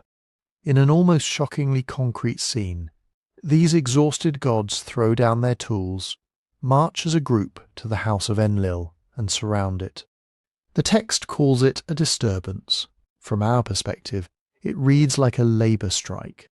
Here is where the terminology gets interesting. In some passages, the protesting workers are called Ijiji, a term that in other contexts can simply refer to the gods of heaven, sometimes contrasted with the Anunnaki, who are associated with earth and underworld. In other tablets, the line blurs. Ijiji and Anunnaki appear together as a collective of great gods, or the names are swapped in depending on the scribe's habits.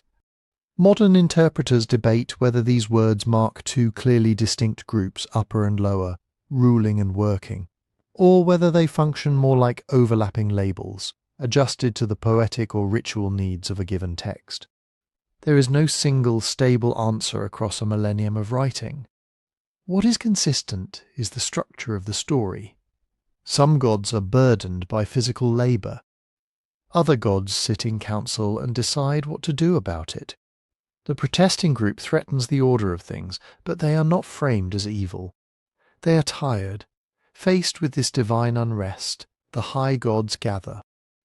Enlil is furious at being disturbed. Enki, or Ea, in Akkadian, tends to be more sympathetic, more inventive. Nintu, also known as Mami or Beletili, the mother goddess, is brought into the discussion because the solution will involve birth. They decide on a new creature. The plan, in its bare bones, is straightforward. Create a being that can take over the heavy work from the rebelling gods. Fashion flesh that can hold a plough. Shape minds that can follow instructions. Maintain temples. Keep the canals flowing. The recipe is where the story tilts into ritual and mystery. The gods slaughter one of their own, a divine figure associated with intelligence and perhaps rebellion. They mix his blood and flesh with clay. From that blend of god substance and earth substance, Nintu forms the first humans. Immediately the purpose is clear. When they had mixed the clay, the text says in some translations, she bade the Anunnaki, the great gods, to spit upon the clay. Their spittle, their essence, is part of the mixture. The result is a being that can stand, speak, reproduce, and then the new workers are put to work. In this mythic framework, labour is not just a vague idea of effort. It is specific to the way southern Mesopotamian life functioned: canal digging and maintenance, the endless back-breaking job of cutting channels, raising levees, keeping salt at bay. Without irrigation, the fields revert to marsh or desert. Agriculture, ploughing, sowing, weeding, harvesting, processing grain into flour, turning barley into bread and beer. The routine that feeds both humans and gods, temple service. Bringing food offerings, pouring libations, cleaning and maintaining the divine house. The idea is not that the god needs the meal, but that the regular performance of care keeps the relationship in good order. And beyond that, a broader kind of work, maintaining the pattern of things, festivals held on schedule, rites carried out properly so that the seasons continue, the rivers behave, the stars follow their appointed paths. Myth collapses social, agricultural, and cosmic maintenance into a single category of duty. From our angle, this is one of the most revealing features of the story. In the Atrahasis-type narratives, humans are created into an existing economy. The fields are already there, at least in potential. The canals are already being dug. The temples in some form already exist as divine prototypes. What humans add is labour capacity. It is very easy to read this as social commentary. Ancient Mesopotamian society was intensely stratified. At the top, kings, high priests, major landholders. Below them, scribes, specialized artisans. Below them, farmers tied to estates, laborers drafted for canal projects, temple dependents, enslaved people. Everyone in that world could see who carried the heaviest loads. A story that says even the gods once did this, and they hated it, is acknowledging exhaustion. It is saying that there is something fundamentally burdensome about the core tasks that keep civilization running. At the same time, the myth also justifies that burden. If the high gods themselves created humans explicitly to bear the work, then labour is not just an unfortunate necessity. It is a calling, a charter written into the fabric of existence. For temple institutions, this becomes a theological argument. When priests and administrators direct corvée labour into digging canals or maintaining shrines, they can point not only to royal edicts but to cosmic precedent. This is how things are supposed to be. The gods do not hoe the fields. You do, because that is what you were made for. Another way to read the story is as the origin of suffering in Mesopotamian thought. Elsewhere in the Atrahasis cycle, the multiplication of humans and the noise of their activity disturb the gods. Enlil responds with successive measures, plague, drought, famine, to thin the population. Each time, Atrahasis, the wise human, finds a way to avert total disaster, often with Enki's help. Eventually, the solution after the Great Flood includes limits, shorter lifespans, infant mortality, religious offices like priestesses withdrawn from childbearing, built-in suffering, scaled-down human vigour as part of the post-flood order. Put that beside the creation scene and a rough outline emerges. Humans are made to labour. Their numbers are a problem. Their work and noise bring punishment. Adjustments are made that permanently associate human existence with hardship, disease, death, and the constant effort to appease irritated deities. This is not a fall from paradise story in the later sense. There is no garden where humans once lived carefree. There is, from the beginning, a work site. The mystery for us lies in how literally any of this is supposed to be taken. We have the tablets. We can point to lines of cuneiform, variant recensions, scholarly reconstructions. We can set Atrahasis side by side with the Sumerian creation of man passages and with later echoes in the Epic of Gilgamesh and beyond. What we do not have is any way to check the event of creation itself. Did anyone in ancient Mesopotamia think there was a precise date when clay and divine blood were first mixed? Did they imagine a particular patch of riverbank where Nintu moulded the first forms? Or did they understand this as a kind of always true picture? A metaphor for the way things are and have always been? The texts are not interested in that distinction. They move effortlessly between mythic time and ordinary time. One moment, gods are striking over canal work. The next, kings are founding cities. The narrative does not draw a sharp line between before humans and after humans in a way we can map to a timeline. From a historical perspective, we can say a few grounded things. Irrigation agriculture in southern Mesopotamia really was incredibly labor-intensive. Temple and palace institutions really did coordinate large workforces. People really did experience droughts, floods, epidemics, and the grind of subsistence. Into that world, a story like Atrahasis drops like an explanatory net. It tells you why your life feels the way it does. It tells you that the work you do is not meaningless. It plugs canals and grain rations into a divine circuit.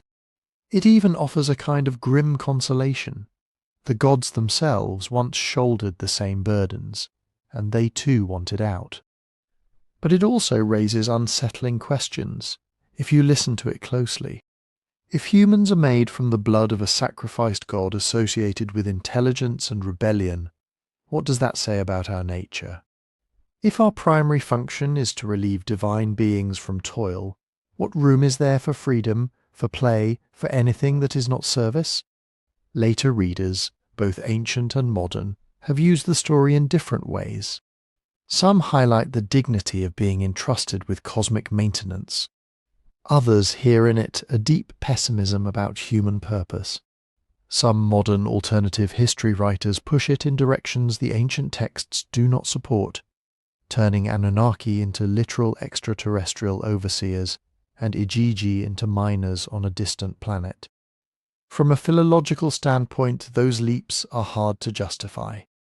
The words Anunnaki and Igigi do a lot of work in Mesopotamian literature, but they stay firmly within the realm of gods, spirits, and cosmic offices, not astronauts.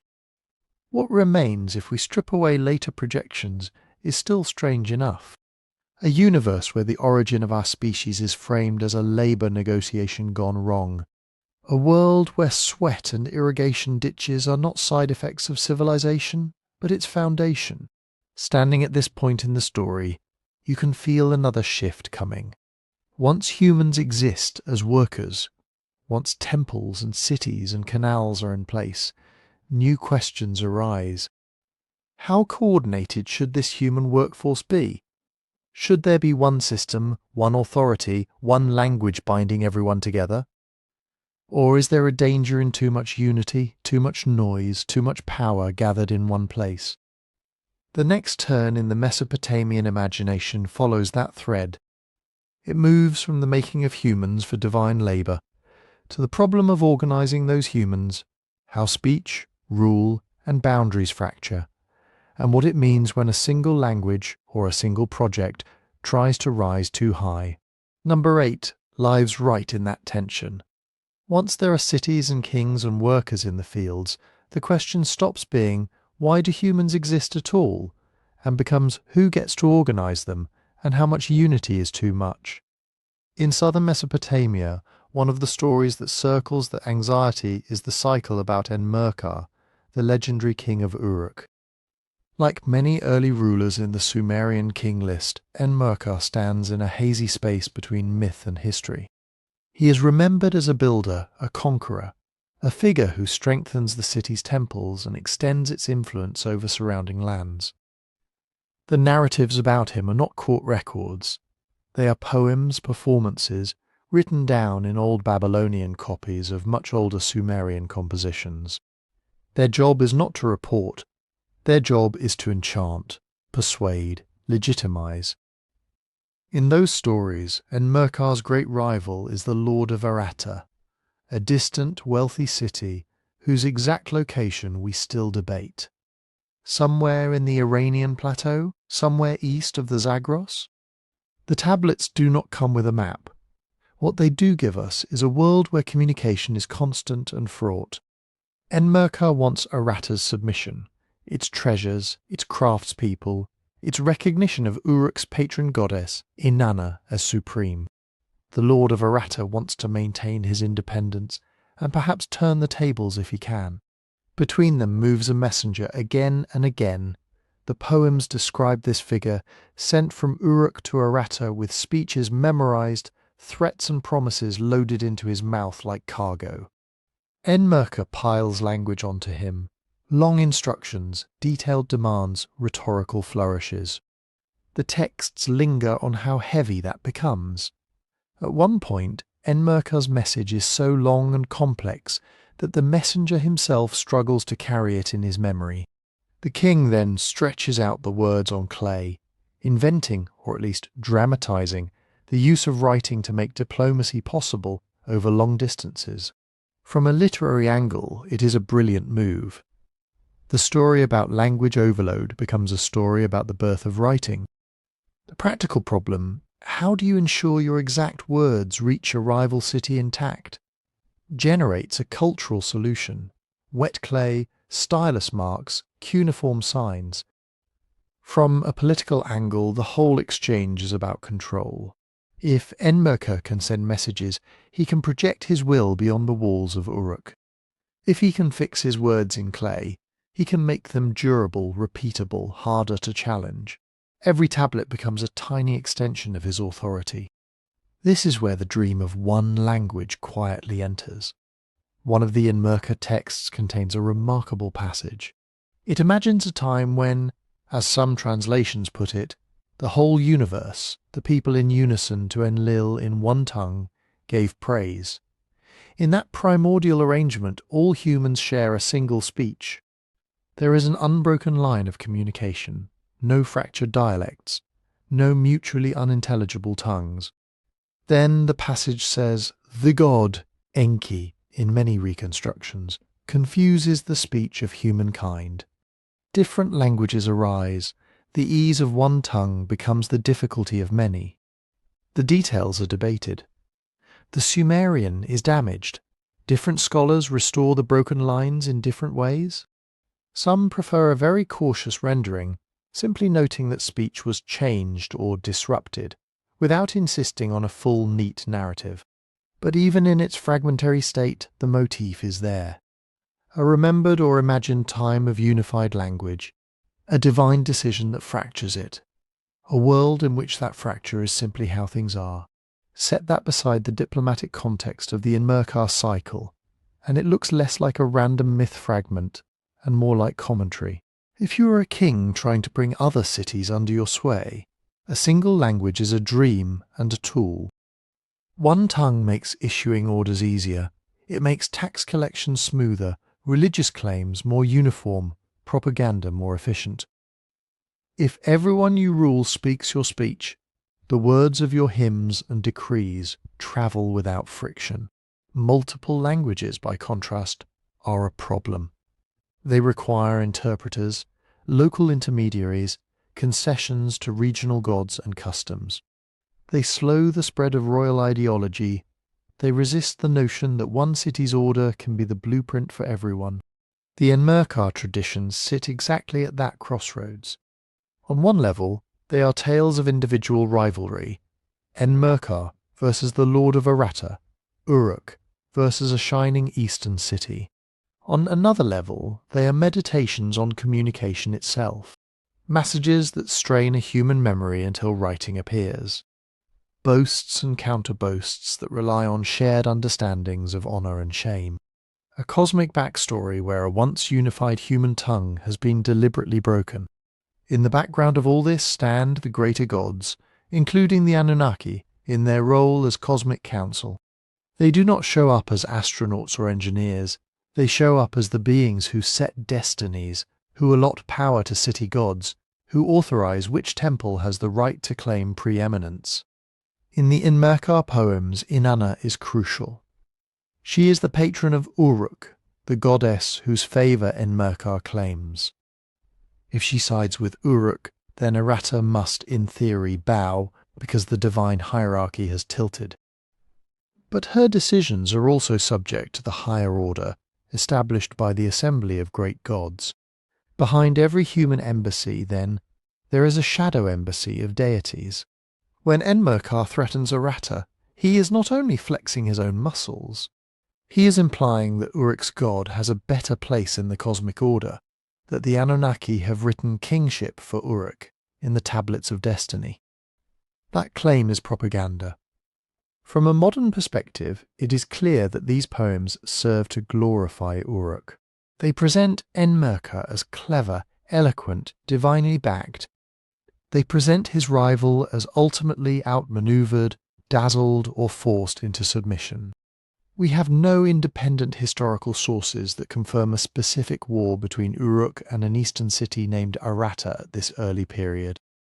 We do not have field reports, casualty lists, or royal inscriptions lining up perfectly with the literary episodes.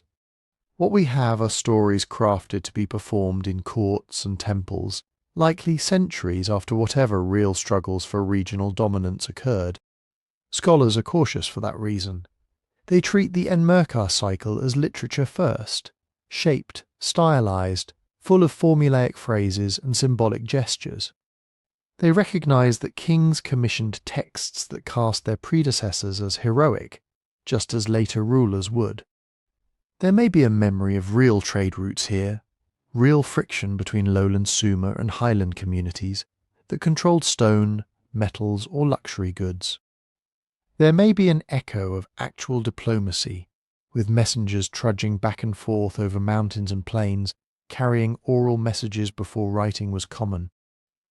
But the exact speeches, the divine interventions, the moment when one city capitulates because Uruk's god has decisively won a contest of prestige, those are literary constructions, not verifiable events.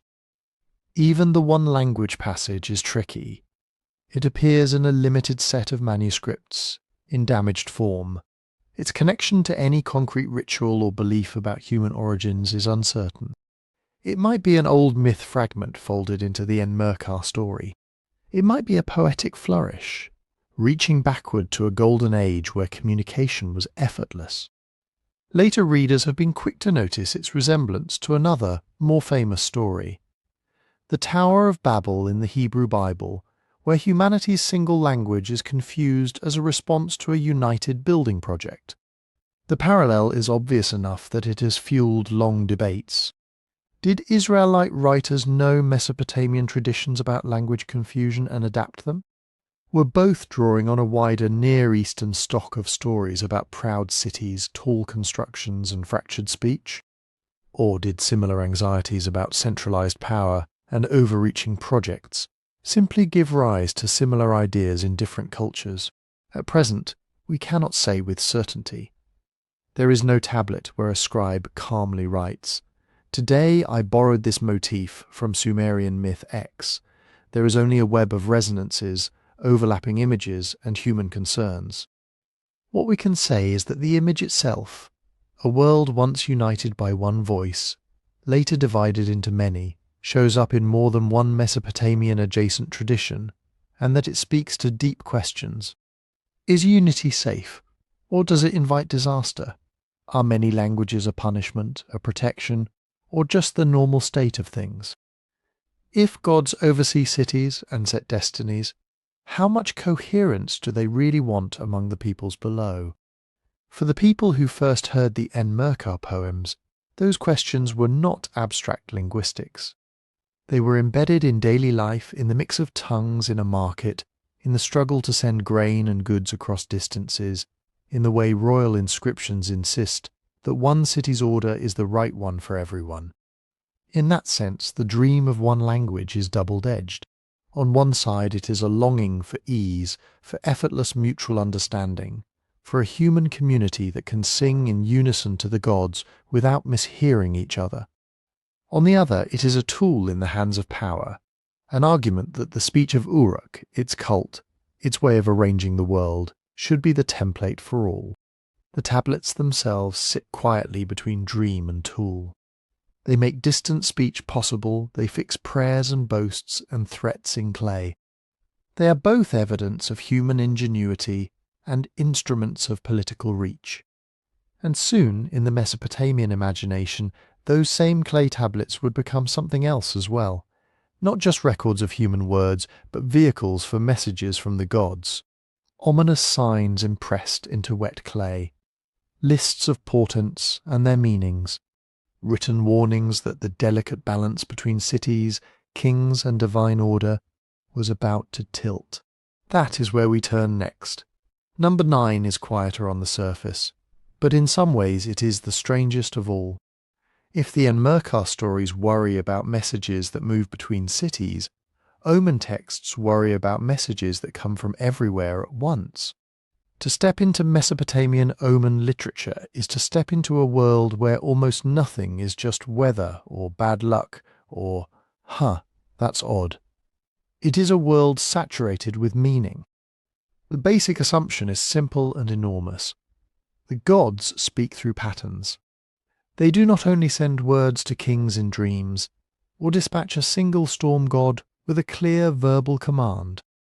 They also shape the subtle irregularities of daily life, nudging the fabric of events, so that their will can be read in the sky, in the womb, in the liver of a sacrificial animal, in the behaviour of a dog on the street. From this assumption grows an entire literature. When archaeologists talk about Mesopotamian omen texts, they usually divide them into broad series. There are celestial omens, thick, sprawling collections that catalogue eclipses, strange positions of the moon, unusual appearances of Venus, oddities in cloud formations. Things like, if the moon is dark and its horns are bright, and a halo surrounds it, such and such will occur. There are terrestrial omens, patterns in the births of animals and humans. A lamb born with 2 heads, a baby whose fingers are fused, a cow that refuses its calf in a particular way. There are extispacy omens, long lists of what different shapes, holes and marks inside a sheep's liver or lungs might mean when examined after ritual sacrifice. There are omens drawn from the life of the city, a dog entering a temple and lying down on the threshold, a swarm of insects clustering on a palace gate, a sudden collapse of a wall that had seemed sound the day before. Across these different series, the logic is remarkably consistent. An observable anomaly is paired with a prediction. The form is often formulaic. If X sign appears, then Y event will happen. If a lunar eclipse occurs on the 14th day of the month and clouds cover the east, it might foretell the fall of a king.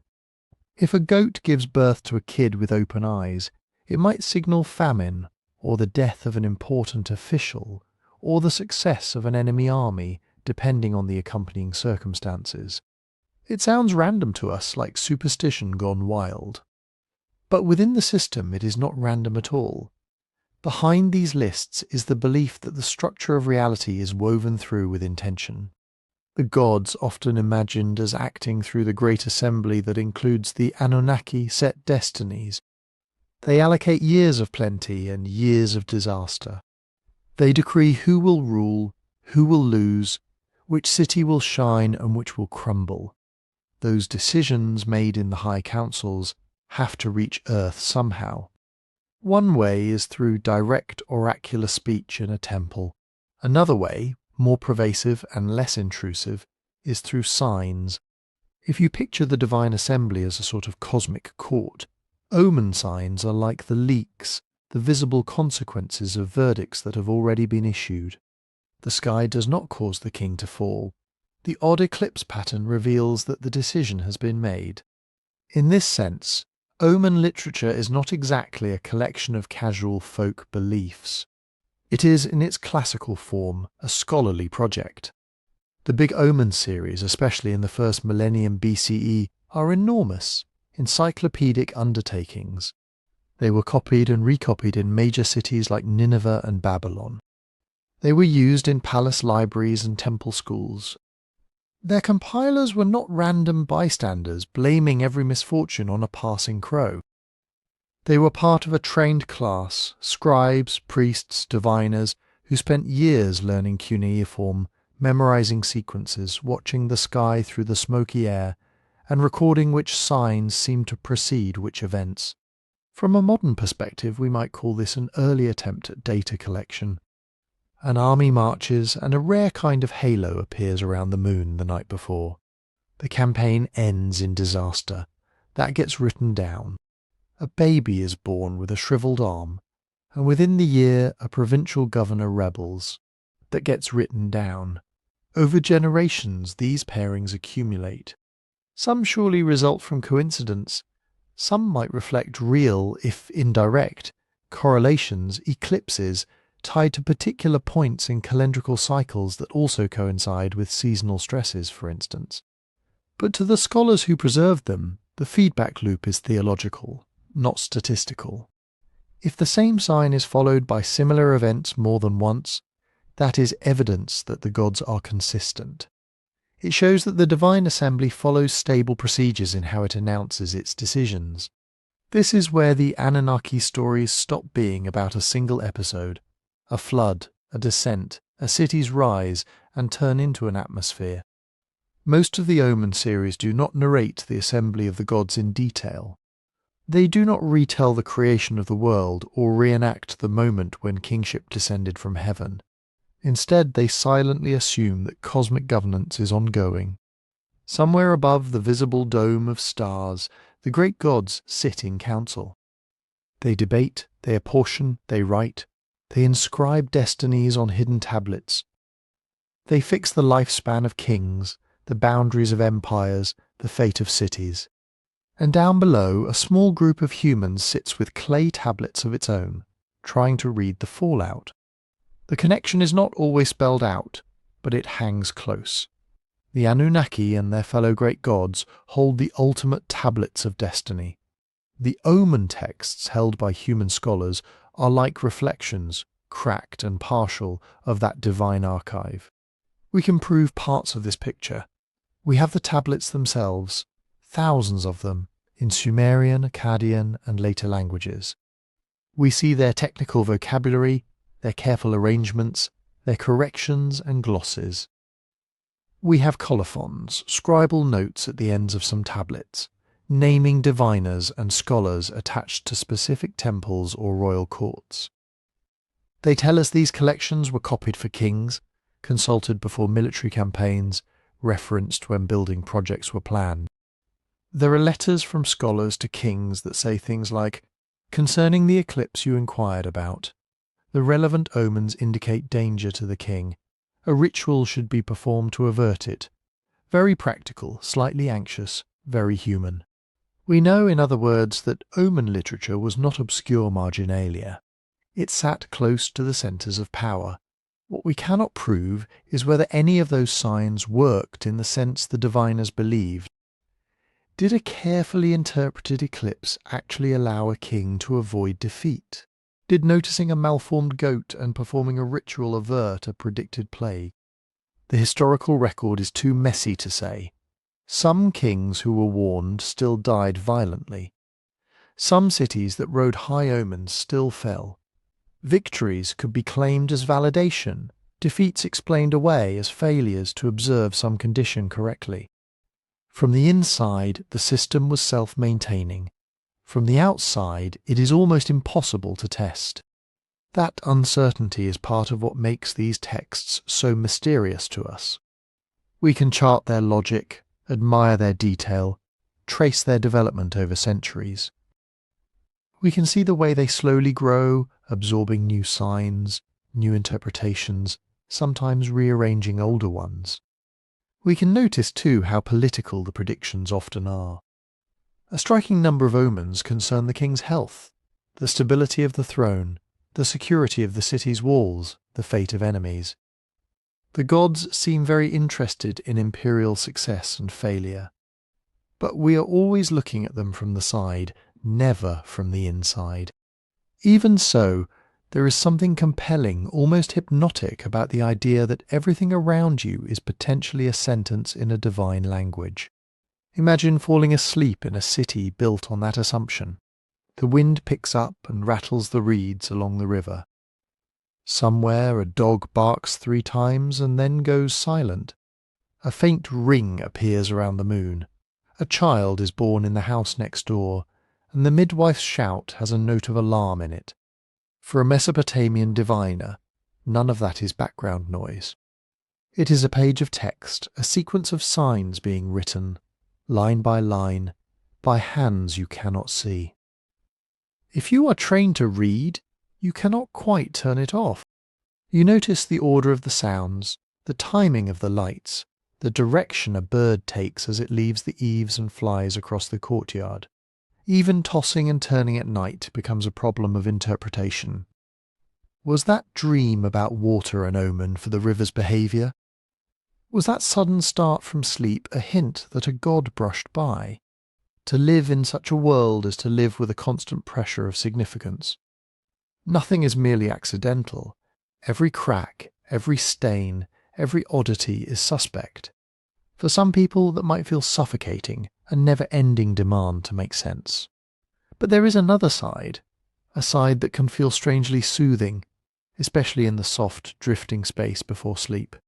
If nothing is random, then nothing is meaningless. The broken handle on a jar, the way the smoke curls from a lamp, the unexpected colour of the dawn, each, in principle, links you to a wider pattern. You might not be able to decode it perfectly, but you are not cut off. You are living in a text. In that mood, the Anunnaki are not distant tyrants or spacefaring engineers. They are participants in a vast correspondence, the ultimate authors behind the layers of signs. The omen tablets on a scholar's shelf with their dense columns of if-then are like training manuals for reading that correspondence. Imperfect, argued over, sometimes contradictory, but still an attempt to bring the mind into alignment with a cosmos run by committee. And just beyond that, waiting at the edge of the imagination, lies one more kind of journey. If signs in the sky and on the earth can tell you what the gods have decided, what happens when you try to cross the boundary altogether? Not just reading the messages that float down into your world, but travelling to the places where those messages originate. Across Mesopotamian myth, that question eventually takes a very literal form. Someone descends, not metaphorically, not in a dream of omens, but on a path that leads under the earth, through gates and guardians, into the country from which no traveller is supposed to return. A place where destinies are not just read, but fixed. And that is where our final story waits. 10. The underworld journey and the fate of the dead. If omen texts are about reading the messages of the gods from a distance, descent stories are about walking straight into the office. No clouds, no eclipses, no bleating goats in the courtyard. Just a road that goes down. Mesopotamian texts use different names for it: the netherworld, the land of no return, the great below, in Sumerian, Kur or Ikala. It is imagined not as a burning hell or a shining paradise, but as a city under the earth, a place with walls, gates, officials, law, and, like any important city in Sumerian imagination, it has a court. Here again the Anunnaki appear. In some traditions, Anunnaki names the great gods of heaven and earth. In others, it narrows to the assembly of judges in the underworld. Either way, the pattern is familiar. The dead, like the living, exist under a kind of committee rule. The most famous descent is the one that later scholars call Inanna's descent to the netherworld. We do not have it whole in a single perfect copy. We have broken tablets from different cities, overlapping sections, lines that taper off into nothing where the clay snapped or the scribe's hand slipped centuries before it reached the ground at Nippur or Ur. But the main contour is clear enough. Inanna, the powerful goddess of love, war and kingship, decides to visit the great below, ruled by her sister Ereshkigal. She arms herself, adorns herself, prepares instructions with her servant in case she does not return. She arrives at the first gate and demands entry. The gatekeeper warns Ereshkigal, who does not exactly roll out the welcome mat. The orders are sharp: let Inanna in, but at each of the 7 gates strip away one of her ornaments, one of her powers. Her crown, her necklaces, her breastplate, her rings, her garments. By the time she reaches the innermost court, she is naked and bowed low. The 7 gates are not explained in a way that satisfies modern curiosity. Are they planets, ritual stages, just a good story device? Tablets do not say. Late commentators guess. Modern scholars argue. The text itself is spare. What it does show is a pattern. No one, not even a major goddess, walks into the underworld with their full status intact.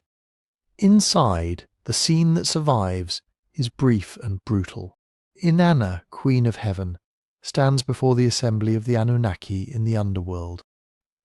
They fix their gaze on her, they judge her, they pronounce a word against her, and she dies. Her body is hung on a hook, like a haunch of meat in a dark storeroom. On the surface, life begins to wither, sexual desire stops. Plants do not grow, animals do not mate. The gods realize that letting the underworld keep Inanna is not a sustainable policy. Eventually, through a tangle of negotiations, replacement victims, and the intervention of other deities, she is allowed to rise. But even this happy ending is not cheerful in a modern sense. Part of the bargain is that someone has to go down in her place.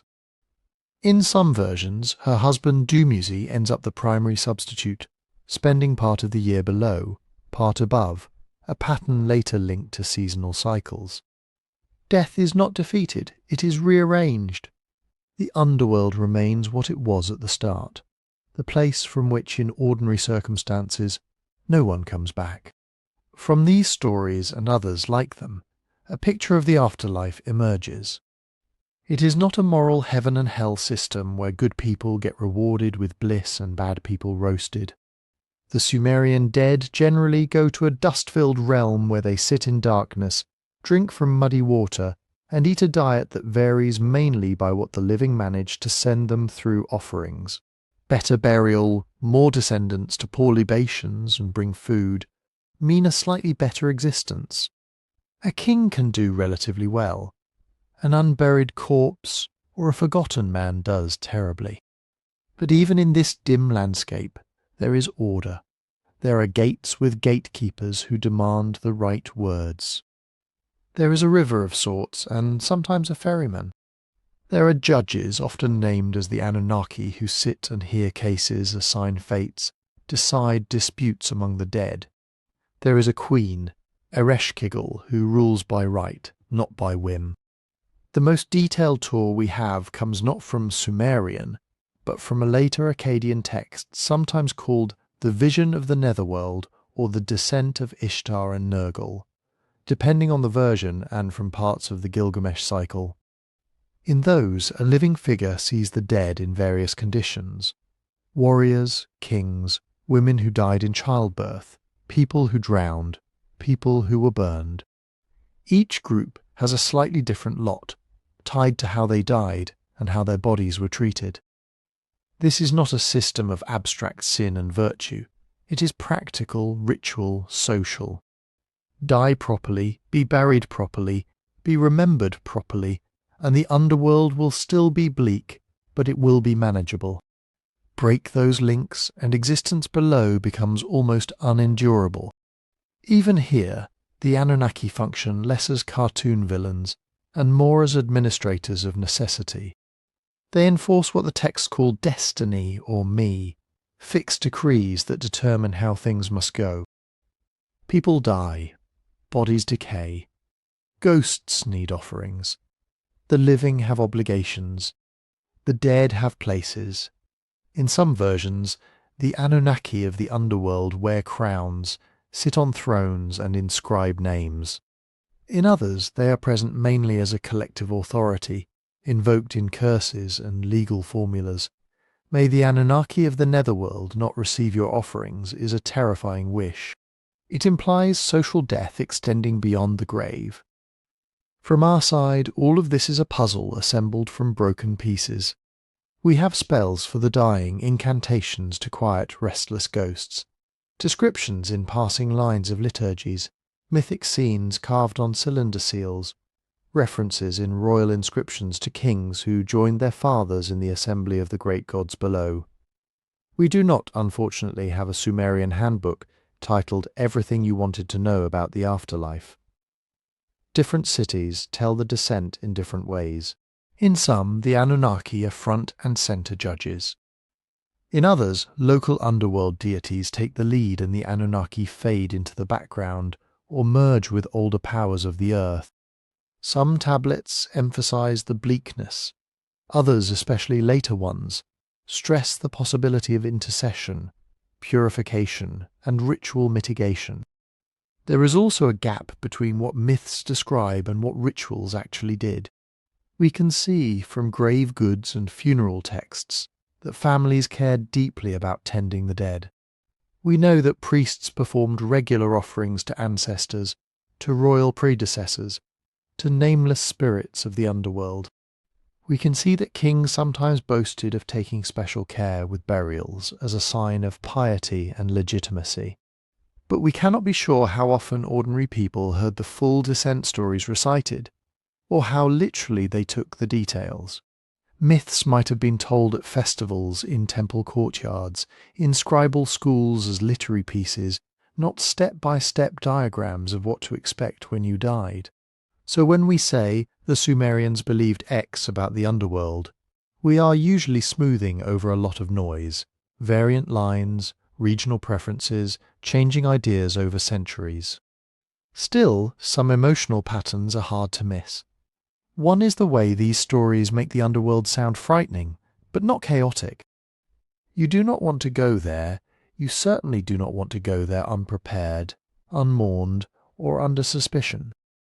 But it is not a place where random horrors pop out of nowhere. It is full of rules, who may pass which gate, what must be said, how bodies must be buried, which spirits can be appeased by which offerings. The Anunnaki and their underworld colleagues exist to ensure those rules are enforced. For listeners in early cities, crowded, fragile, full of disease and accident, that might have been strangely comforting. If death is unavoidable, better that it takes you into a world with offices and procedures than into a meaningless void. Better a dusty court with stern judges than an empty dark where nothing at all can be known. Another pattern is how the threat of the underworld is often used to anchor moral and social order. Curses on boundary stones and legal documents do not just say, "May your house fall if you break this contract." They say, in effect, "May you be cut off from the offerings of the living. May the underworld gods reject you. May the Anunnaki not acknowledge you. The fear here is isolation." To be excluded from the structured, if bleak, community of the dead is worse than simply dying. The myths give that fear a landscape. Silent streets below, sealed doors, empty tables where food should be, an assembly of gods with their backs turned. Whether or not any Mesopotamian expected to literally meet Ereshkigal or see Inanna's hook, the stories made an emotional map. They said, the bonds between generations matter. Funerary care matters. How you treat other people and how they will treat your memory matters. For us, thousands of years later, much of this remains unprovable. We cannot demonstrate that the netherworld as they imagined it exists. We cannot show that the Anunnaki sit below the earth, recording names on invisible tablets, sorting ghosts into dusty courtyards.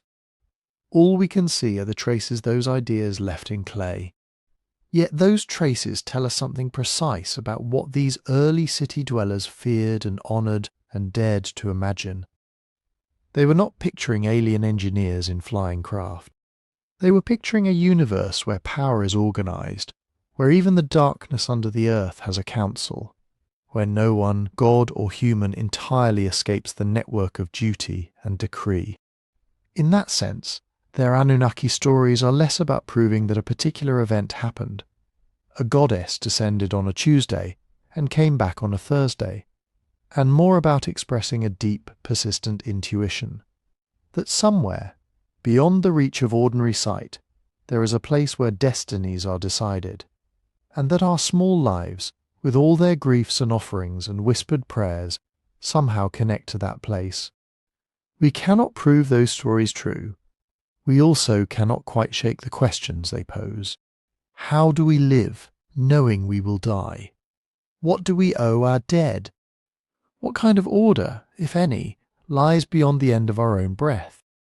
For now, as you drift towards sleep, you might let those questions settle the way the Euphrates silt settles at the bottom of a canal. The cities are gone, the temples are ruins, the tablets lie in museum drawers under gentle light. But the dreams that filled them of councils above and assemblies below, of journeys across limits and the long shadow of destiny, still murmur when we read. If you've enjoyed wandering through these old mysteries tonight, you can help this little channel keep going. Tap like if this kind of slow, careful storytelling helps you rest. Subscribe if you'd like more deep dives into ancient worlds told at this quieter pace. And if you feel like sharing, drop a comment to say where you're listening from, somewhere in the modern world, answering the distant echo of those long silent cities.